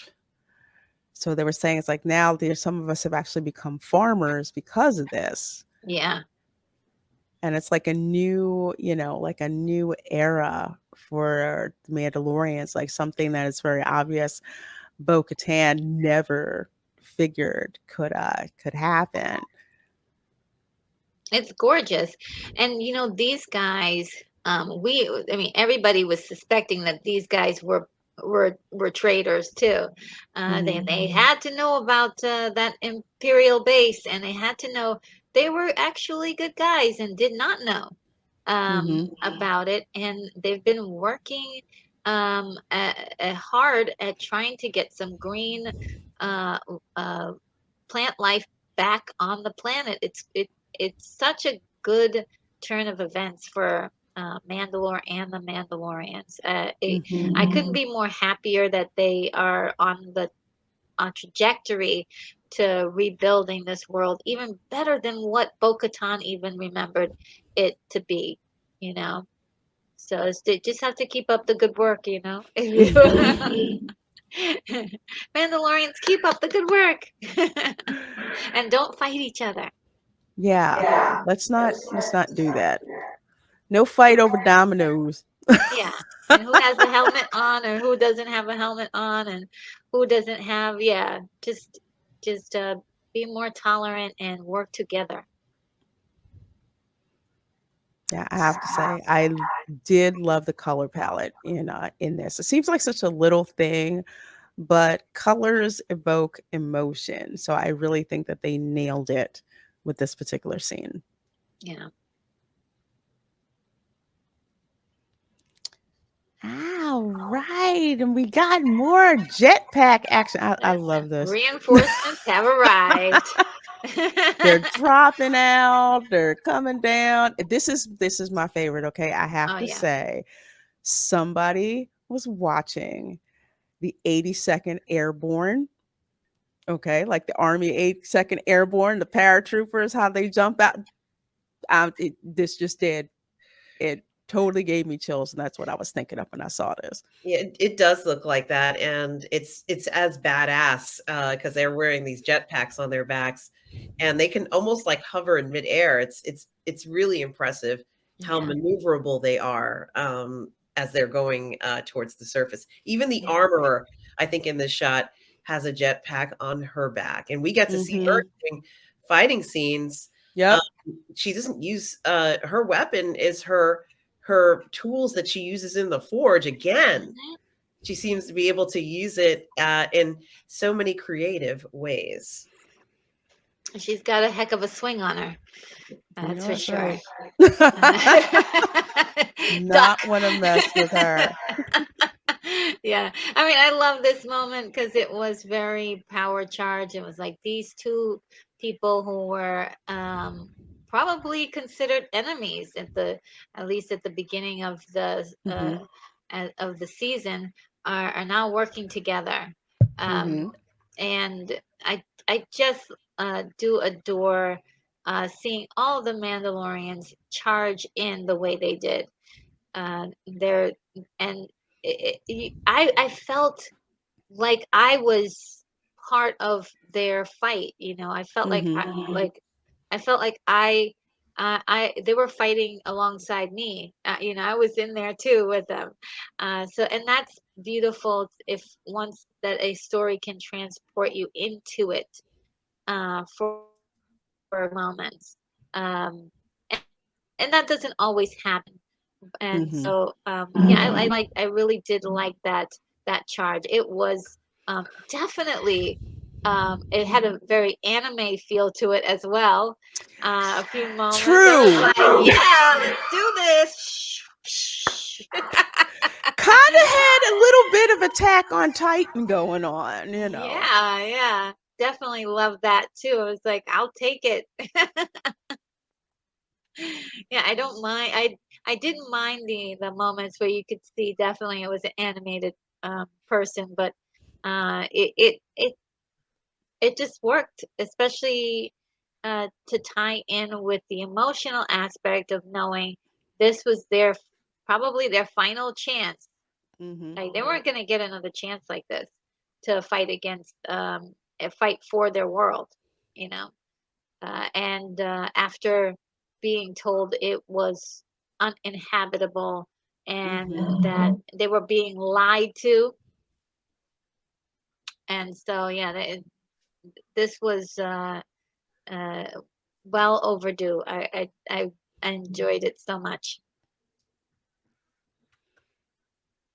That was such a cool, cool And what's really scene. cool is how precise they are with that, with their flying too. Mhm. They can Yeah. do spins and flips and stop, and like go full speed and then stop if they want to. They're just very precise. These guys don't know how to do it as well. They're just they're just excited to be flying I'm and just happy to shooting be with it. part of the plan. That's pretty much what they are. I'm just glad to be part of it. They're like, "Oh, we're on rockets and we can shoot. That's cool." No, Mhm. Mandalorians, they have skill with those rockets, and Exactly. they've been training with it most of their lives, and it was just a wonderful payoff for that. Mhm. Absolutely. This scene. And you have this scene. Ah, This scene here. I mean, uh very, very climactic. And then, of yeah. course, you cannot. It's like, folks, if you haven't figured it out by now that this dude is a Vader proxy, I can't help you. Just No, from the way he stands, the way he talks. absolutely. And I think even in some of the scenes when they're on the platform there, you can see in the distance they took so much care to the details that they you can see the Mandalorians flying around and fighting the Beskar troopers in the Yes. distance. Yeah. So Mhm. they took so much care and detail there, and it kind of makes sense because at some point, as they're fighting, it's a tag team, at least at this point, that Mhm. doesn't turn into a tag team once the Praetorian Guards show up. So, um, Yeah. that part really scared me. I got so Oh scared. my God, me too. When they showed up, yeah, I'm like, I don't know how this is. I Well, was the like, I way don't know they how this is gonna. well, the way they all kind of came out of the shadows like that, it was just like, oh, this is so good. It's just I got, I keep calling it cattle prod, but it is, lit Yes, up. it's And pretty I much what mean, it is. these guys, they mean business. Like when Yeah. you've seen the Praetorian Guard, for in the other Star Wars films, like they're the Emperor's guard. Like literally, you can't just roll up on the Emperor. Yeah. They're very imposing, even, with the fact that like their outfit not only is just red, but it's just like this slick red. Hmm. And usually, And like in the original series, if I and I don't correct me if I'm wrong, but these guys, the Emperor's guards were actual Force users, so they had that going for them as well. I don't think these mhm, guys are, ironically, but they're equally dangerous. And when Grogu kind of like ends up getting cornered by them, Oh, and he kind of draws them away from what Gideon wanted, which was to mhm, kind of get Mando and kind of capture Grogu. I think that's what his ultimate goal was here, or maybe even kill Grogu.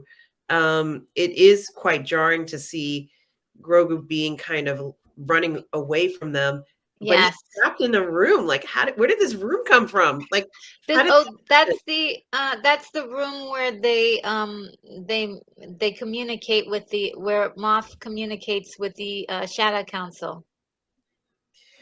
yes.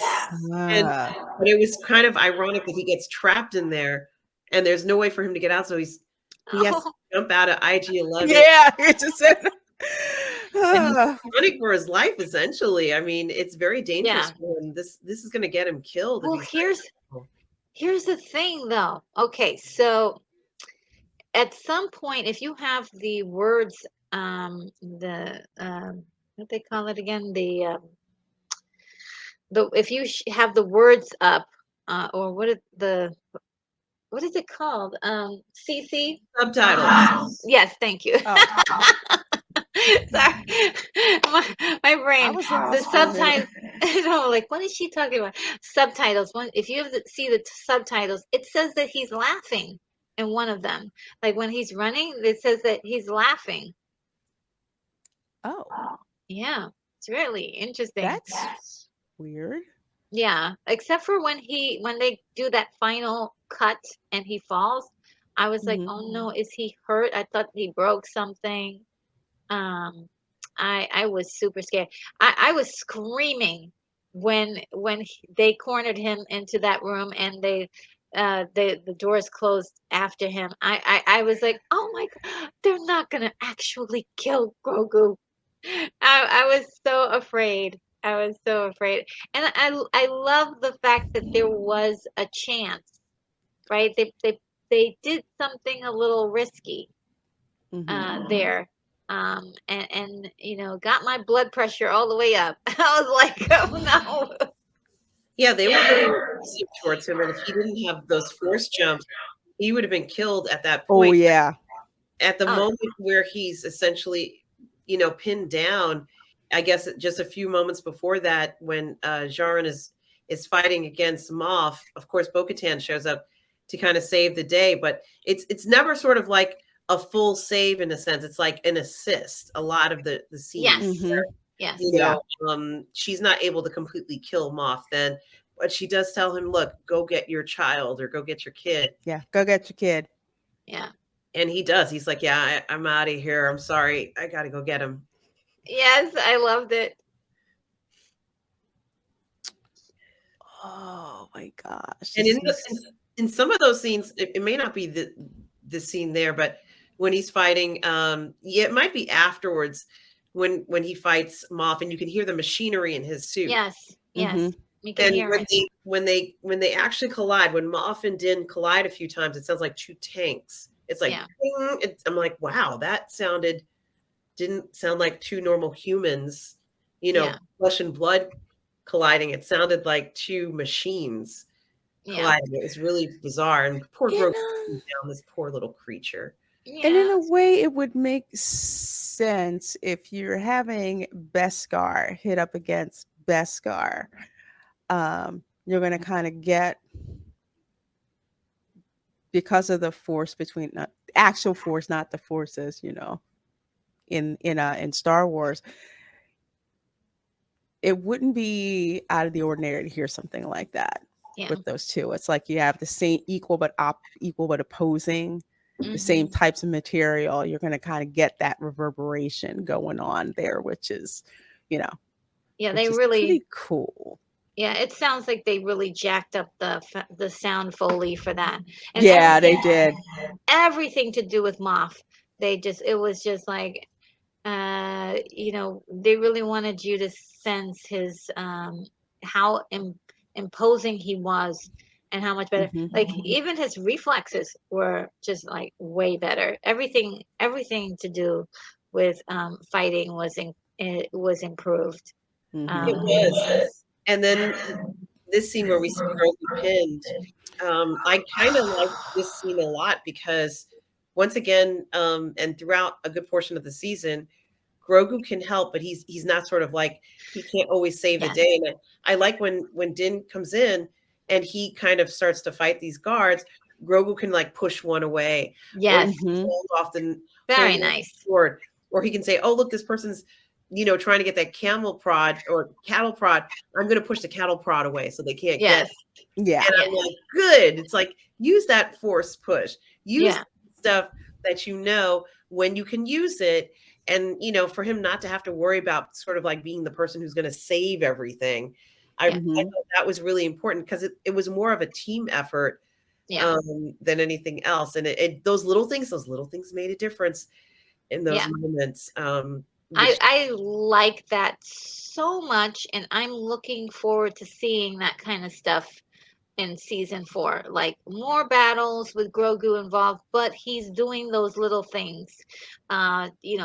Force pushing this, because he can be effective. I mean, I'm like, I'm going into battle. Grogu, come with me. I need you to force push a couple things. Some truck, force somebody here and there.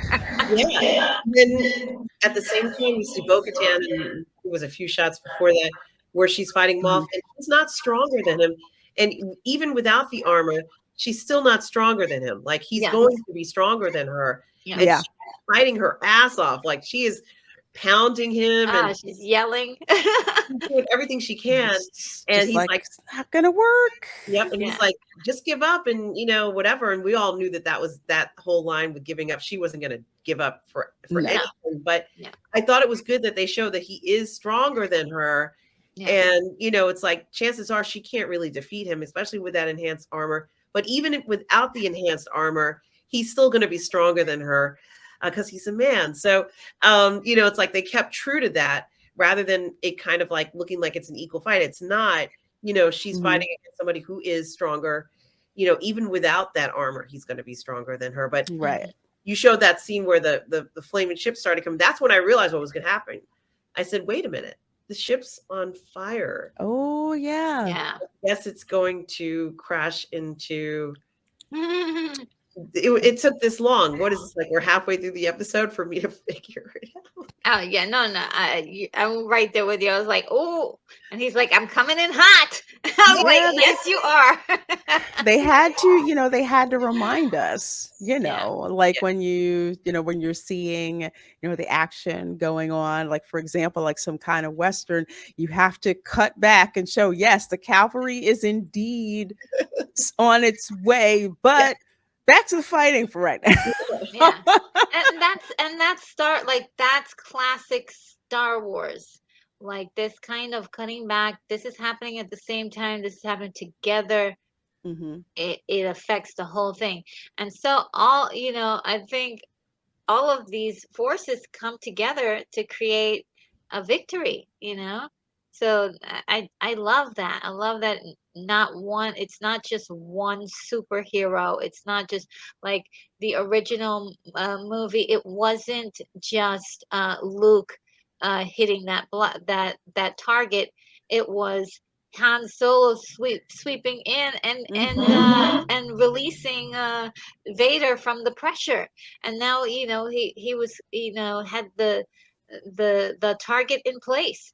And so it's teamwork too. Like that's a great message. That's a It is a that's great a message, and I love this scene because this is the scene where Gideon oh yeah. crushes the hilt, I guess, of the dark saber, and I kind Hmm. of liked it in a sense because it kind of took a little bit of attention away from the dark saber being so much of a focus in this, and more of, well, in the end, she may or may not have the dark saber, but she is expected to be the leader of people right now, Yes. Hmm. regardless of whether she has a dark saber. So he crushes it.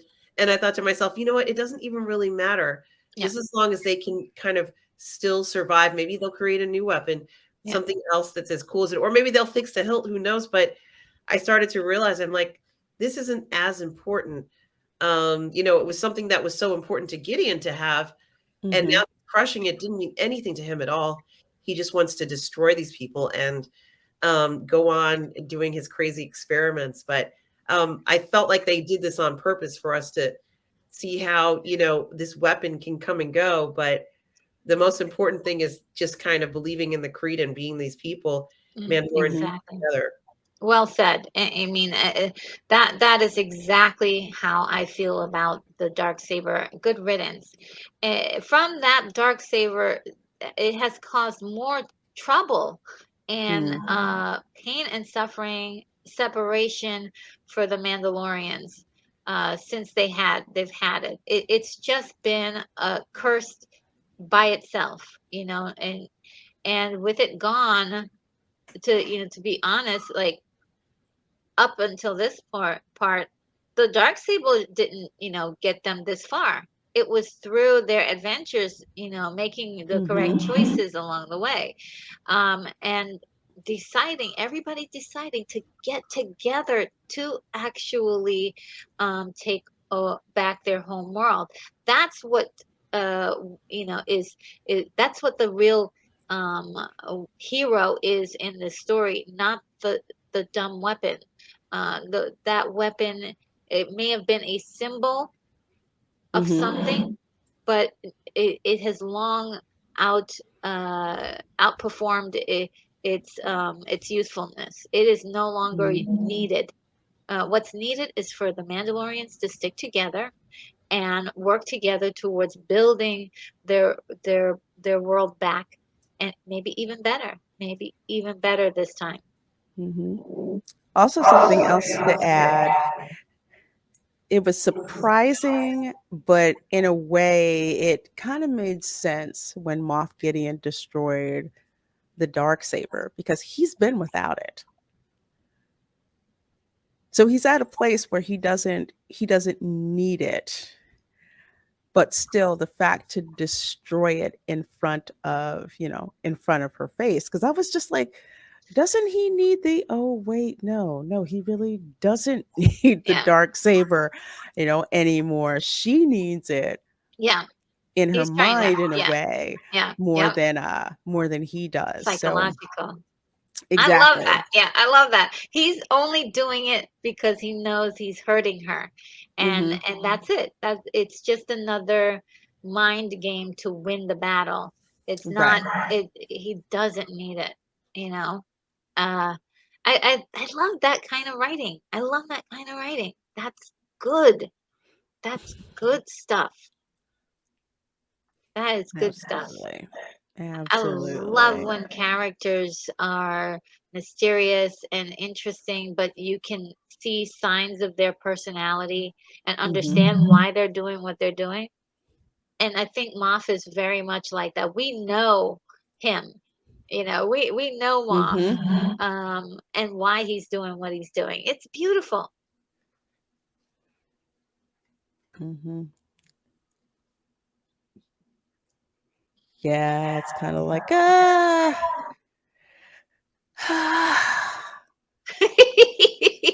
yeah. And this is also very interesting too, because this is when Grogu and Djarin join Bo-Katan, and Oh, we actually see yes. Grogu do a force push on Gideon. Mhm. I thought was incredibly cool. I wasn't expecting to see that, but he does. Like he's coming towards him, and Grogu's like, shh, like you know. Yeah. I'm like, yeah, Grogu, do it. Yeah, me too. But of course, the famous scene here where he really saves them all because they would have been Yeah. killed here. This was fire and pieces of machinery raining down like Oh, a yeah. downpour on them. They just would have been killed. Bo-Katan's like, what the hell? It's like, what's going on? It's like, just go with it. Yeah. And then it's like, don't worry, honey, we've been here before. Grogu's Yeah. we got this. Yes.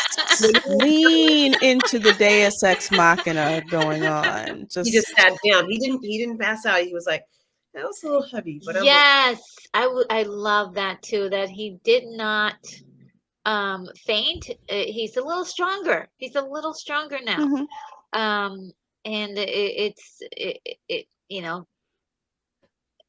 Luke's training is I would say responsible for that. 2 years of Jedi training, he's much better. Mhm. And I think of course, he has potential to do a lot more. I mean, we saw in something like we saw Yoda lift an entire spaceship out of a swamp, right? Yes. And we also saw Darth Vader like yank down a ship from the sky. So these are things he'll be able to do a lot more of those things. He's just not physically strong enough yet, and he needs to keep practicing, which I kind of like the fact that he does both. He is Mandalorian. He's learning the ways of the Mandalorian, and he's still using the Force, uh, and uh, and has not abandoned it. Yeah, I did. I did like this scene because it does show us how much he's grown with using the Force, and of course, who doesn't like a little Deus Ex Machina Yeah, in your we season needed it. finale? You know, Yeah, we needed it against Gideon. He was too powerful. yeah. Um, And he's like, "Yay, I did it." yeah, I did it, Daddy. You proud of me? Yeah, it's like, "Yeah, I'm proud of you, kid." Or in his language, "Plick." Yeah. I wanna slap a universal translator on him or something so Yes. So what is he we can saying? hear what he's saying. Plick, plick, plick. And this scene, I have to say, I did like that they picked up where they left off when, the big crocodile looking Mhm. kaiju was about to, take him out. Oh Yeah. wait, no, that was the bird. Yeah, that was the bird. Bird, sorry. That was Rodan. That was Everything came at them. I mean, you name it, whatever creature from Godzilla exists. pretty much this whole season. Uh, you know, Yes. and I recited everything. They were like, "Do you do the ways of the Mandal?" I'm like, "Yes, I believe in the creed." And I did, yes, this is the way. And I did the clinking and, Yeah. it was, yes, I promise to never take off. Well, maybe I might take off my helmet sometimes, but I promise to keep it on for a good portion of the time. But And okay, so you mentioned that they didn't ask him to say that this time. Remember, they asked him to say that in the beginning, and they didn't ask him to say Mm, that this time. good point. So maybe can see some of these oh, people's faces. And I all this time, I thought Grogu was already adopted by Djarin. I thought it was a done deal. Apparently, it wasn't. He becomes a Mandalorian apprentice, which sounds like a game, right? Mandalorian Mhm. apprentice coming out in 2020, 2025, whatever. And I'm like, that sounds great. But wait a minute. So what was he all this time? I guess he was just a foundling. They just found him. He was just this creature that was found. And so he adopts him. It's official. It's a done deal. But I didn't know. I thought he already adopted him. Who knew? Yeah. Who knew? I did. Everybody else know? I didn't know. I See, didn't. I thought when the armorer said, that basically did You're like now, his father. had him, it's Yeah. like, okay, now you are hereby known as a clan of two. I was just like, okay, I thought that was, all that needed to be done because it was, his charge, his yeah, ward. I'm just like, Yeah. okay, I thought that was, yeah, I thought it was a done deal. I'm like, what is this adoption you speak yeah, of? I was like, yeah, did we Say what? miss something? And that kind of in my writer's brain kind of said, hey, they should have explained that. Or maybe they wrote themselves into a corner, which is very possible.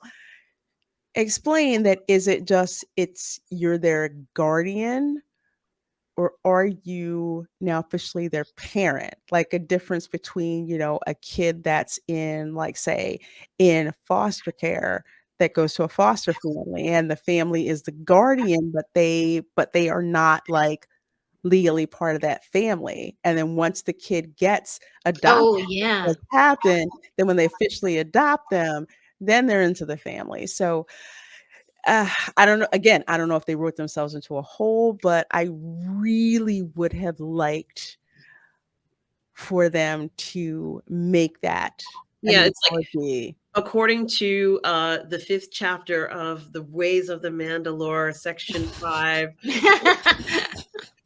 that's He was actually pretty technically good. speaking until he recites, "I will adopt him." There, no official adoption has taken place. Have you said that he is your son yet? No. Then are you saying that now? Yes. Okay, he is yours. This is the way. This is the way. Yeah, Clink, clink, clink, Declare. yes, clink. I totally agree. Like, so, even like if earlier in the season there was, like, okay, you are a party of two, but we still, are looking for his parents, or he still is without a parent, Yeah. and just to reinforce that, and then Grogu knowing, like, hey, you know what's gonna happen, there to be some sort of questioning, like, yeah, they're together, but Hmm.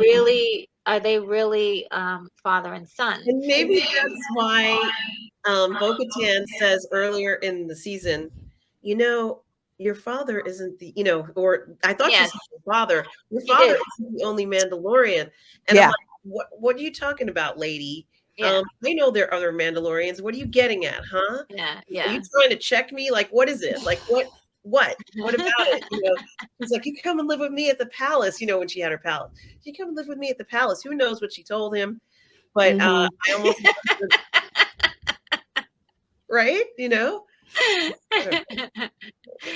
I mean, that is so true, and I think that this could have been massaged a little bit more to create Yeah. more of. At this point, I did have a bit of an emotional moment with this, because I do love adoptions and hearing about people adopt. It was Hmm. just kind of a nice thing, especially to see the look on Grogu's face. He did that, that, like, that look, and I was just like, oh, he's so sweet. Like, this is really means a lot to him, and it was nice. I took it as that, but like you said, it would have been really nice for them to tease. Look at him. He says, "That's my daddy Yeah. now." It would just have been nice to have that, like, hey, if you want to make this, do you want to make this official? And he says, Din is like, I'm not sure if I want to make it official. It could be too dangerous for him. Um, and we'll try it out and see how it works. That would be kind of like, oh, okay. And then at this point, he's made the decision. There's nothing going to stand between these two ever again. And that would have brought in just that emotional pull that it Yes. needed. And it I think it did for some people. For me, it did, but I can understand why it didn't. It wouldn't for other people. It just. I read a lot more into Din and Grogu's relationship than other people do, and I accept that. I But imagine a lot more than actually is on the page. yeah. And But Grogu that's sensing oh, that sorry, go ahead. metaphor underneath them is like, what the what? Like, You said what now? yeah, Yeah, you remember that? I thought that was a powerful moment, and that you know it's making me think. It woke up before. Maybe it woke up because Grogu was there. And so I was like, "Oh, Grogu is he the one that's That could be going very to possible. is connecting with the mythosaur?" And it was quite beautiful. And I wish this episode had ended there in a way. Even though I do like some of the other stuff that happened, but I kind of wish it ended there, because then it leaves the question. It leaves you feeling like more is to come, Mm, like it's going to there's more to the story than you know. But then it keeps going on, and the way it kind of keeps going on, I was yeah. like, is this the end of the Mandalorian? I Especially when really. it's like, poor Mandalore, poor Mandalore, and you're like, yeah, wow, this was amazing. Yes, yes, yes. Oh my God, that And was His then so. it kind of got to the point where it's just like, this is kind of crap I don't care about right now. I mean, at least that was, that was me. But Retro Nerd Girl, I agree with you. It's like even if adoption, like for some people, that may not be a big deal, but Din and Grogu's relationship is a big deal. So it's like, even if you're not predisposed to that hitting you, it should hit you for the sake of just these two that we've been seeing throughout this entire show. So that it'll hit people more than others, like it'll hit you really harder than others, but you have to be pretty much soulless to not There's a lot to of people. not feel some kind of way when he's just like, yes, he's my son, I'll speak for him. It's just like, Oh, yeah, that's just so he's cute. your real daddy. It's like, I have a real family, He's so now. cute. And that was the emotional gut punch that I felt would have been the best way to end Oh, look at to that end this face. episode. I Oh, know. Look at his face. He got a little chainmail on. Look at it. he's Look like, at it. Daddy, you adopted His little me? chain. And you could just see the look on his face, just like, he went from escaping Order 66. I'm not going Yeah, to get into that, but he wound up and you see how, when he recalls it in his mind, how traumatic it was, and all of the younglings and other people who died trying to get him out, of the yes, Jedi Temple. So to be part of a family again, and I believe this is what both of you were saying, when he was at the Jedi Temple, that was like his family, like de facto, his family. yeah. So the fact that he has this new family now that cares about him, and he, now feels that he's officially one of them. Look at It's that a big face. deal. Look at him. He's like, I love you all so much. And you know what? I don't care. All y'all Baby Yoda haters, I don't even want to hear that. This is cute. This is cute. Look at him with his little Oh slithering green man, face. he is so adorable. Oh my God. Yeah, I really love that so much.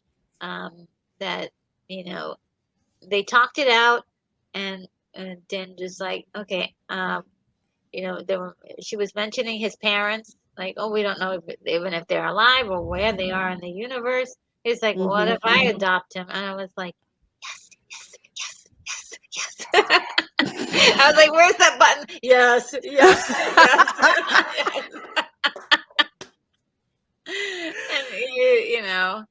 And it's just incredible. Um, that and the thing is, it could have been built even more, but yet this moment here with him looking into the waters, Mhm. is just a really fantastic moment. That Mhm. makes me feel like feels like something huge is going to happen in the future, and the way that they filmed him, they're using a different way. The lens is a little different. It's Mhm. almost, Yeah. almost like a fisheye lens. Mhm. Not quite that severe, but you see his face is a kind of focused in, and just him looking into the waters, and then and then it travels down to that mythosaur who opens its eyes, and So it's I like, see one eye. yeah, yeah, because Like, if you saw both eyes, you're already dead. yeah, that probably kind of freak you out. I did like that we just saw one eye, and I want to ask her this question because I think when we first started doing the review of this, and I think Return of the Girl, I think I talked with you about this too. In the first episode where he's traveling to space, with Din, and he's just hanging out, and he looks out and he sees the space whales. Oh yeah. I can't remember which one of you said that I guess they're like in the force. You can't see them unless you're force sensitive, you couldn't see them.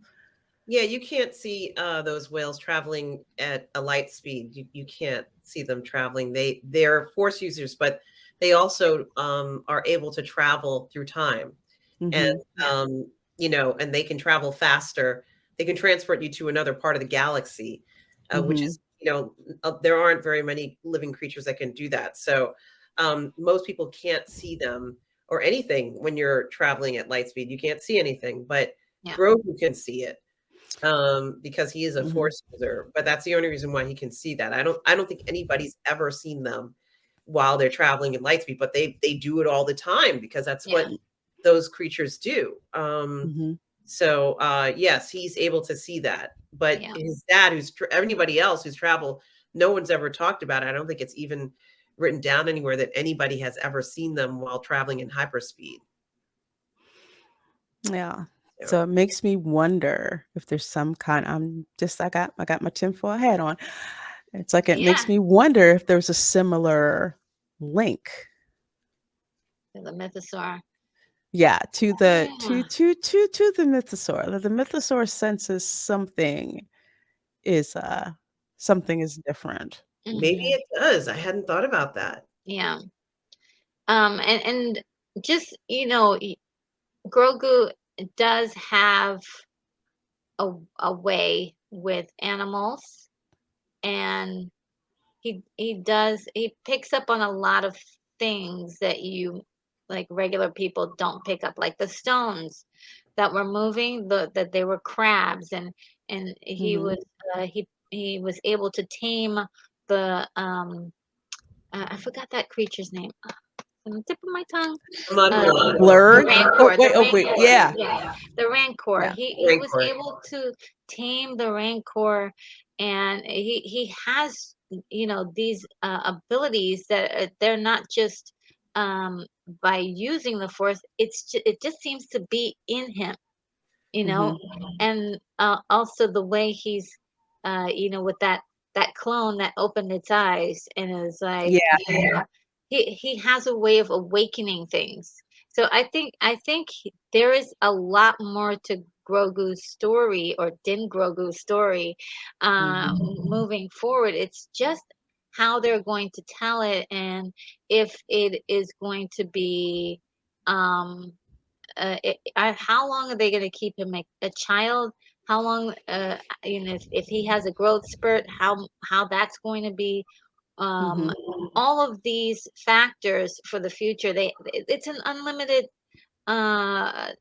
scope here with Grogu and Din actually. I mean, uh, if there is a season 4, which there has been talks about, it's already written. Mhm. Um, and no, there was a rumor that it should be shooting soon. They have a lot of stories that they can tell, especially the way this episode ends, because this episode, well, actually, this entire season just reboots Din Djarin and Grogu as they were in, Mhm. before Luke arrives. Basically, it's like it's almost as if they undid everything from season two's last episode, which was Din getting the dark saber and Luke Mhm. showing and taking uh um Carry on. Grogu away, Mhm. and that's what it seems to be, resetting everything. So now it's just Din and Grogu going on adventures together. And this is the part that's really crazy, is that now that Din is Grogu's father, the armorer says, "Oh, now you have to go on adventures together, like you were taken on when you were, Literally. Founding. yeah." And I was like, See? "Really? Where's this rule? Where does she get her rules from?" There you go. You talk while I go get me some snacks. Oh, this was so cute. And of course, it's kind of like I almost want to say, like, there's this line in Miami Vice, the first episode, where Sonny Crockett basically asked Tubbs, "So, how would you like a career in Florida law enforcement?" And that's pretty much what this scene Yes, was here, when Carson Teva is pretty much like, okay. And Mandalorian's like, "Oh, I kind of need something a bit more stable, but on my terms." yeah, Kind of like, I okay, love that I'll give it for to him. you. So what do you want in exchange? One of the IG. I'm like, why does he want the IG? The IG head. He's still after the IGs, I'm right? like, I'm just like, well, what good is it, going to be? So apparently Din's going to be working for, the New Republic on a case by case basis. But it turns out reason why he needed that is, well, look, guess what? We got RoboCop. No, I mean IG. Yes, 11, pretty much. yeah, he's pretty much it. He is the new sheriff in town. And I'm sorry, but it was just me. But as soon as I saw him walking up, my guard went up, because it's this used to be an assassin droid. Yes, And when you tried to bring him back, it did not go very well, yes. right? And then all of a sudden he shows up and it's like, "Oh yeah, everything's fine." I kind of would have liked a better explanation, a better explanation to show that, because that was such a I want to say, it was such a poignant thing, the way that IG-11 went out, and then when they tried to bring him back, and you could see Yes. just how ingrained he went back to his base function. How did they override that? That's something that I really, as a viewer, I really would have liked to have had shown to me, or show this kind of whatever fight you want to say that IG-11 had against his original programming to become Protector. I just think that's I really would like to have seen that. Yeah. And this was really jarring to all of a sudden, oh my God, it's like, was it Ed 3 or Ed 209 is now coming back. It's like, come on, you do know what this is, right? So it was cool to see. It was Yeah. cool to see, but at the same I yeah. felt like it was vindicated, like, because all this time I'm like, okay, IG-11, when are we gonna get the payoff? When are we gonna get the payoff for IG-11? When are we gonna get the Mhm. payoff for IG-11?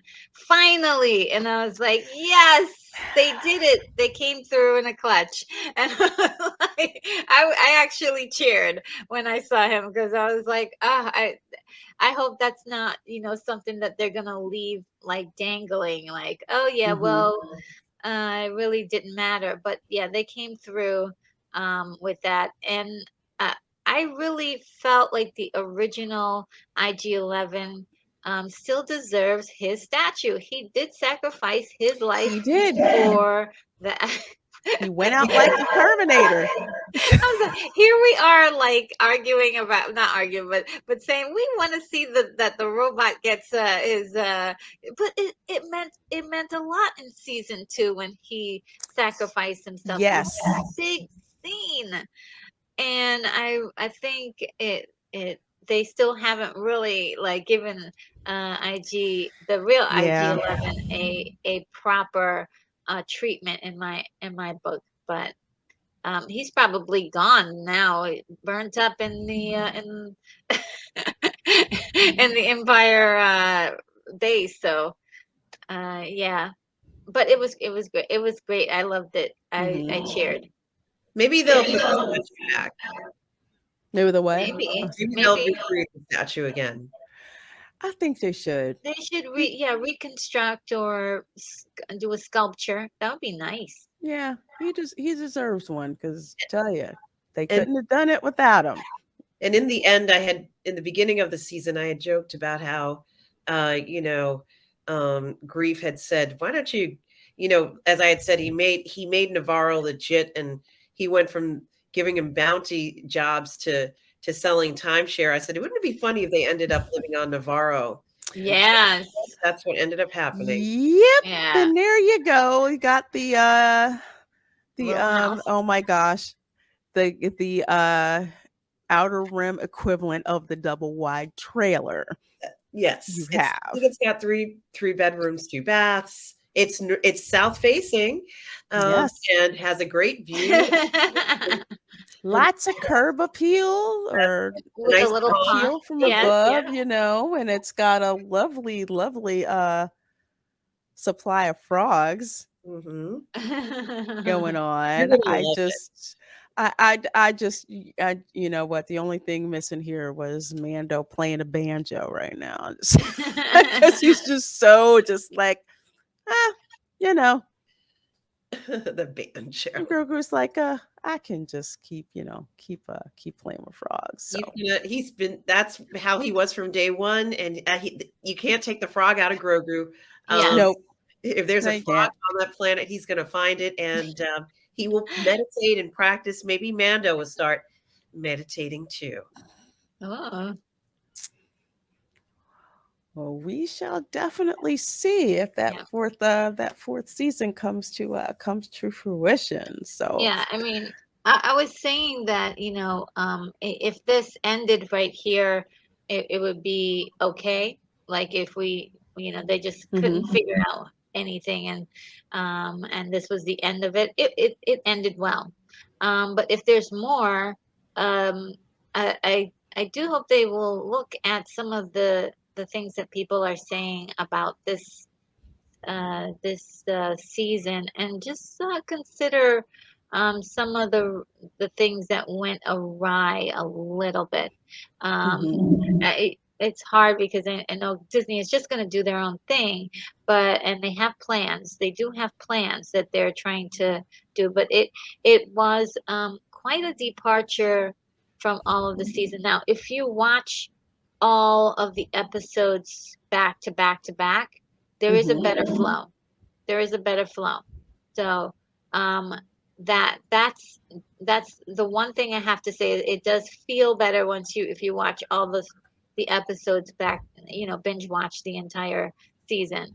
And Um, I could see the next time being, I mean, I don't know how long it would be, but I could see it being 10 years or 20 years from now. ooh, yeah, that could be nice. I mean, they this is year 9, I believe. um, after uh, Return of the Jedi. So they've got about 30, no, 20 years or so, 25 years Mhm. maybe before the sequels. So that, yeah, there could be a nice little time jump where Grogu gets a growth spurt maybe, Mhm. and is a little bit more physical. Um, and but I mean, I think it's gonna be hard to convince them to do that because of everybody loving the baby so much. So Well, I gave this season an 8 out of 10. I thought it was a very, very good season, and it did answer a lot of questions we thought we were going to get answers to. For example, who rescued Grogu from the temple, and will the Mhm. Mandalorians ever get back to Mandalore, and how did Moff Gideon get the dark saber? All those questions yes. were answered, and I think they did it very nicely. And we also see the Mandalorians are in a different position right now in the galaxy, which is also a very good move, I think, for the show and for the Mandalorians in general, because it felt like they didn't really have a place, but now Mhm. it feels like they have a direction. As we said, for Mandalore, like it really feels Yes. like Mhm. there's this direction now, and apparently they did want to go back to the planet all this time. So, they made a whole bunch of people's wishes come true. Yeah. Um, so that was good. Retro Yeah. Nerd Girl, what do you give it This this is really season? the season as a whole. Yes. Oh boy. This is well, I give this episode a 9.8. 'Cause I really Mhm. loved it a lot. I actually liked the last episode better than this episode. Um, but I am gonna give the season uh a 6.8. Mhm. I had a lot of problems with um uh, uh, a few of the elements that just didn't work for me. I still have a lot of questions, like who destroyed um Bo-Katan's ancestral home. I would Mhm. assume that That was Moff did, but it didn't tell us that. So I mean, Right. I don't know if that's an assumption or if it's truth. Like there's a lot of stuff that's like we we can assume, and but it's just like I wanted more storytelling to Mhm. happen. Um, and just um the episodes were really, really short. They were extremely short. And so I thought, well, wow, there's a lot more time that could have been spent to give us more time with the characters. Because I Mhm. really wanted to see that play between Bo-Katan and Din play out a lot more. Just like a little bit more, like they're cold to each other, and then we general getting to know one another a little bit better, and then finally a friendship and a bond that's lifelong. Also, what's missing here, they spent a lot of time together. It would have been nice to have that goodbye scene between Bo-Katan, Grogu, and Din. Just a little something to tie up Mhm. their friendship a little bit. Like it, like sorry to see you have to go, but you're gonna be missed. Something to let me know that she cares. Um, even though she's a leader, just to reach out to somebody who like risked their lives for her, um, for in order to to get back a Mandalore. So and also made that huge confession, like, hey, I serve you now. So Mhm. um there was a little there was it left me a little forlong for something a little bit more juicier, more Moff Mhm. Gideon scenes, Oh more God, yeah. Empire scenes, like more science goobly gob. I'll take that too. Um, And but as far as action, great action. I had fun with this season. I had so much fun with it. Even, some of the things a lot of people hated, I had fun with a lot of it. And so that's pretty much, my summation of how I feel about the season in general. Um, yeah. Okay. Well, let's see. This episode was definitely packed with a lot of action. It kind of felt like an overstuffed sausage with all the stuff that was in it and the lines, the plot lines that they're trying to tie up. The graphics were great. I do again, I feel like they stuffed way too much into this one episode. And I was gonna give it about an 8, but I'm gonna be selfish and give it a 7.5 because one of the things that I don't like is when you put a mystery out there and you allow the season to end without that mystery being resolved. Being, who is it that's the mole among the Mandalorians? Who let Moff Gideon know? Not who is it? I mean, not Miss Biscuit. Alias, yeah. Not her. Not Alia, her. Alia, Elia. oh, Elia Kane, Elia. Elia Kane. Okay. Elia Kane. Who among the Mandalorians were spreading, getting that information out about, guess what? We're getting the band back together. We're gonna do X, Y, and Z. We never found out who was the mole among the Mandalorians. And if you didn't want to tell us exactly who it is, even showing us a scene of, hey, Mandalorians are like, you know what? This is great. We're all back together. This is going to be awesome. This is going to be cool. We have so much more to do. And someone's like, yeah, there really is so much more to do. Yeah, just that hint of like, oh. That we didn't forget Yeah. about that there's a mole, everyone else celebrating, and there's that one lone Mandalorian who isn't exactly celebrating. So even if you didn't want to drop dead tell us who it was, we're just like, we don't know. We just know it's somebody. At least leave us that breadcrumb that for those of us who have been paying attention that closely to give us a hint that there's another clue coming to solve that mystery. For me personally, I didn't like having this episode end without having some kind of payoff in a way for that mystery that they had set up. So that's just me personally. I Yeah, would ding it to a that's valid. 7.5. I would have loved to have seen more Moff Gideon, but then this gets to the whole season as a whole, which I would probably give it like a 5.5, just because season 1 was tight from beginning to end. Great. Season 2, it was to kind of stumble at the gate and they weren't doing too well. And then midway, they like hit the gas and it ended. So it's like, okay, they stuck the landing. It was hard for them to get there, but they stuck the landing. This is the third season. And the show running is not as tight as it should be for the whole season. And with Moff Gideon, I would have loved for him to have been introduced much earlier.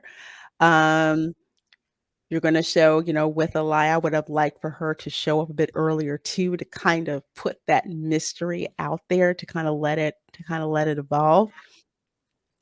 But it's like, this is season 3, guys. And season 3 should be more of a bang than season 1. I mean, I'll give you, I'll give you season, like, say if season 2 wasn't that great, I could kind of forgive that if season 3 was even better, but it just wasn't, and it's just kind of disappointing because the potential is there, Mm.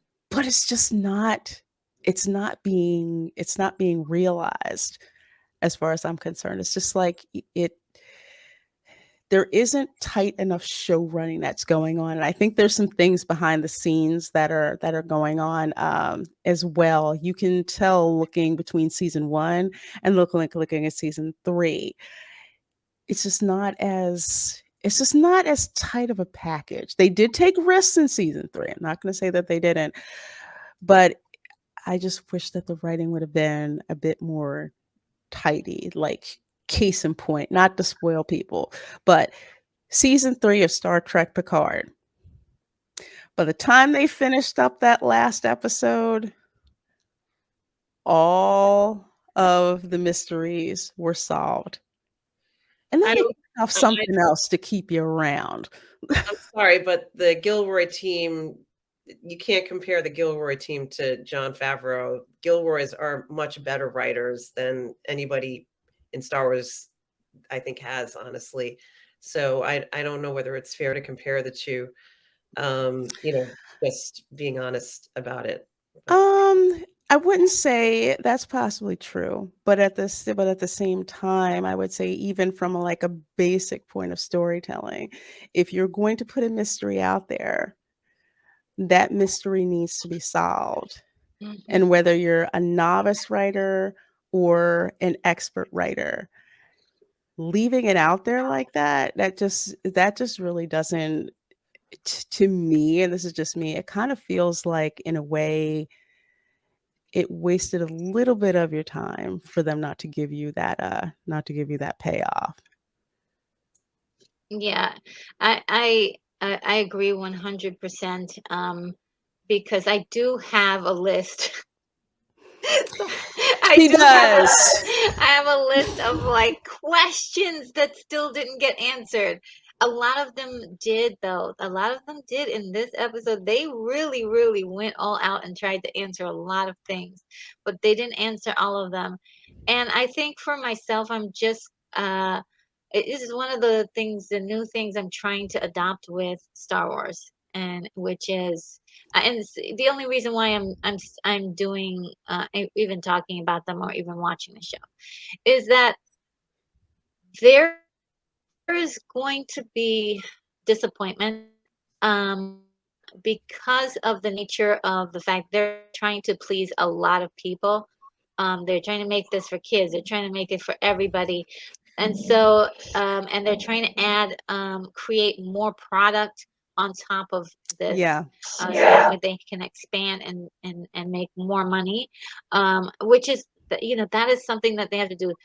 Disney, Star Wars is a business, and so I have to kind of look at things like, okay, there is going to be some things I'm gonna love because I love Star Wars, because I love the original sequels. Because I just enjoy the world of Star Wars. And Mhm. this is science fiction, it's action, it's adventure, and characters a lot of times that I really, really, really like. And so I will embrace that as much as possible with the knowledge that it's not going to always go the way I want it to. That's the way I've been looking at it. That's the only reason Mhm. why, like, and one of the things that I've said many times is that Obi-Wan brought me back to Star Wars, and that from one of those shows like that is like Mhm. totally flawed. I can see all of the mistakes everybody's talking about, but I enjoyed it for what it was and what it delivered. And so that's how I feel about this. There was so much good in this that I extrapolated, and a lot of the stuff that I thought was really good. And yet there are, like, we could nitpick and definitely be valid in saying, hey, this isn't exactly the great stuff, but the potential for the next project could be is great. It's like the next project could really fix this up. And that's something to look forward to. Like their future projects that could, and what they're doing in this season, where they're kind of fixing parts of the sequels and fixing Mhm. parts of the prequels. They could, the next piece of content could be the thing that like heals all the wounds, if you will, or helps to fill in all those gaps. And I hope that they really, moving forward, they will hear what the fans are saying about what doesn't work and start incorporating that instead of ignoring everybody and calling them haters. Really, a lot of people have some really interesting things to say about how Star Wars is going, and little changes, little things here and there that could be tweaked. So have a lot of faith that if there is a season 4, which I heard there was, it Mhm. could be really great. Yeah. Your thoughts, my dear? I, as I said, the Gilroys are the best writing team that the Star Wars franchise has right now, and Favreau is not the best writer. So, I think that he tries his best to do and does a pretty okay job, but um, I don't know whether it's a point to talk about his writing style because it's not The exactly the level of a TV show or even a movie for me. the Gilroys, those are that's Andor, right? Yes, they're the best Yes. writing Oh, team, in my opinion, for Star Wars And fans. that is definitely yes. different when you Yes. see when you see it, because I'm not a fan of Andor. I'm just not. It's just not my thing. But you can definitely tell the writing difference Yes. between the two. So you definitely can. And it's not as if Favreau writes all the episodes. I think for him, I mostly see him as more of like showrunner, higher up kind of thing. Um, but it is different. The writing style is different again because of the teams that you have. But I will say that with the Mandalorian, because I know there's some people who are like, I don't like it, and so okay, that's fine if you don't like it. There's some people who do like it for the sake of what it is. Um, what I'm saying is, in a way, it's just like you put these things out there, and it's like you're almost there. You're almost there, and it's kind of like that. It's like the disappointment a little bit with the potential Hmm. um, of it, because you see the potential that's there. So I really do hope that if there is a season 4, that whoever is writing does not forget that the show was called The Mandalorian. Excuse me. We want to see Din Djarin and Din Grogu go on adventures. That's what we want to see. So it's like, please don't stuff it with a lot of characters we could care less about, and just make sure that you focus on that, because that is in a way why viewership is down, because it's just like we thought it was Grogu and the Mandalorian, and Yeah. there's all the other people in here. I don't know. Call me, when you guys get back on track. So we'll see. We'll see. But yeah, that's I've got my ones that I want to go back and watch Mm. and kind of, forget the others, but still it's just season 1, just Oh, it I'm was. happy. Yeah, season 1 is just so darn perfect. Yes. It's just like you just feel sometimes some people kind of feel disappointed about the others. But anyway, with that said, folks, if you liked the season of The Mandalorian, do not let anybody tell you you cannot like the season of The Mandalorian. Yes, you can. You Yes. absolutely 100% can. So, and if you didn't like it, that's okay too. Can't like everything, I mean, that's just, that's just Yeah. how life is, how it is. Yeah. Yeah, I just want to just point out, like, if there's anybody who just does not like The Mandalorian or a lot of the stuff that Star Wars is doing, it's okay. Like, I think letting your voice be heard and speaking your mind is very important. You know, if it's okay if people don't agree on everything. It's okay. We are here to learn from each other. And Yes. yeah, we can learn about writing, about storytelling. Hearing so many different points of view has been views on this has been very rewarding to me. And I love it.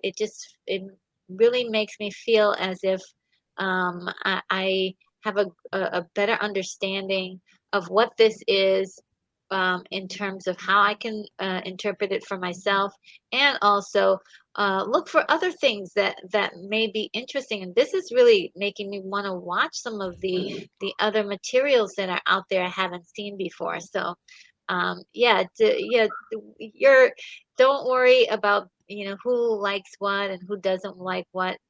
Share your opinions and have fun with movies and TV. Yes, you like what you like, daggone it. Don't let anybody tell you, um, otherwise, because we're not here to tell you what to watch. We're just dropping our opinion of it, and it's up to you guys how you want to take that. So, as always, I am very much looking forward to seeing what you guys have to say in the comments. So glad to hear you guys are enjoying this particular format. I love having these ladies on to talk about this type of thing. We just have so much fun just bantering, opinions about, and it's always a great time. So, first of all, you need to be subscribed to these two ladies. So I'm gonna let them shout out their channels before we leave, and we'll start with her because we have been missing this girl so much Yes. for the past couple of weeks. Well, it's so great to be back and being with both of you tonight, talking about The Mandalorian. It doesn't get much better than this, guys. You can find me on Positive Fandom, my YouTube channel, where I do all the parlay in the fandom. And of course, you can watch my show, Sunday Brunch, on Sundays at 10:30. It's returning. I didn't do it last week or the past 2 weeks because I was away, but it is back. Sunday Brunch is back. So make sure you guys check in at 10:30 a.m. Eastern Standard Time. But I also am going to be streaming more Hogwarts Legacy, and of course, coming up, Jedi Survivor, guys, a new game coming out. I'm going to stream Ooh. that daily once it releases, I think next week sometime. So do check that out on my channel. And a bunch more is coming up. I haven't actually planned anything else right now, but you can also find me on the Burn Network with Reina, with Retro Nerd Girl as well, as we do reviews and other things. Our show, Ladies of the PGS, on Monday nights, will be coming back on Monday. We're going to be doing a watch party for Attack of the Doc, as well as right here on Lorena's channel, of course, and on the 1/6 Scale Man Network, guys. So please do check out my channel, Positive Fandom, as well. And thank you so much for having me here tonight. This has been so wonderful to talk about The Mandalorian. Oh, absolutely. Absolutely. Love having you here, my dear. And Retro Nerd Girl, tell the folks where they can find you. Yes, you can find me at Retro Nerd Girl on YouTube and on Twitter. I do a lot of retro reviews, live streams, and watch parties of retro movies. Yep. She does a fabulous, fabulous job. Fabulous job. Thank Make you. sure you're subscribed to her. Make sure you're Uh, subscribed to Positive Fandom. yes. Please do consider subscribing to myself, various videos, live streams. I have a whole lot of stuff going on, but I just like having fun with pop culture because it's just like if you can't have fun, why the heck bother? So Yeah. I love having fun. I love giving my off the cuff observations and commentary. But I so thank you guys so very much for supporting my channel. Thank you so much for supporting these two ladies. And we will see you next time. Bye. Bye. Bye.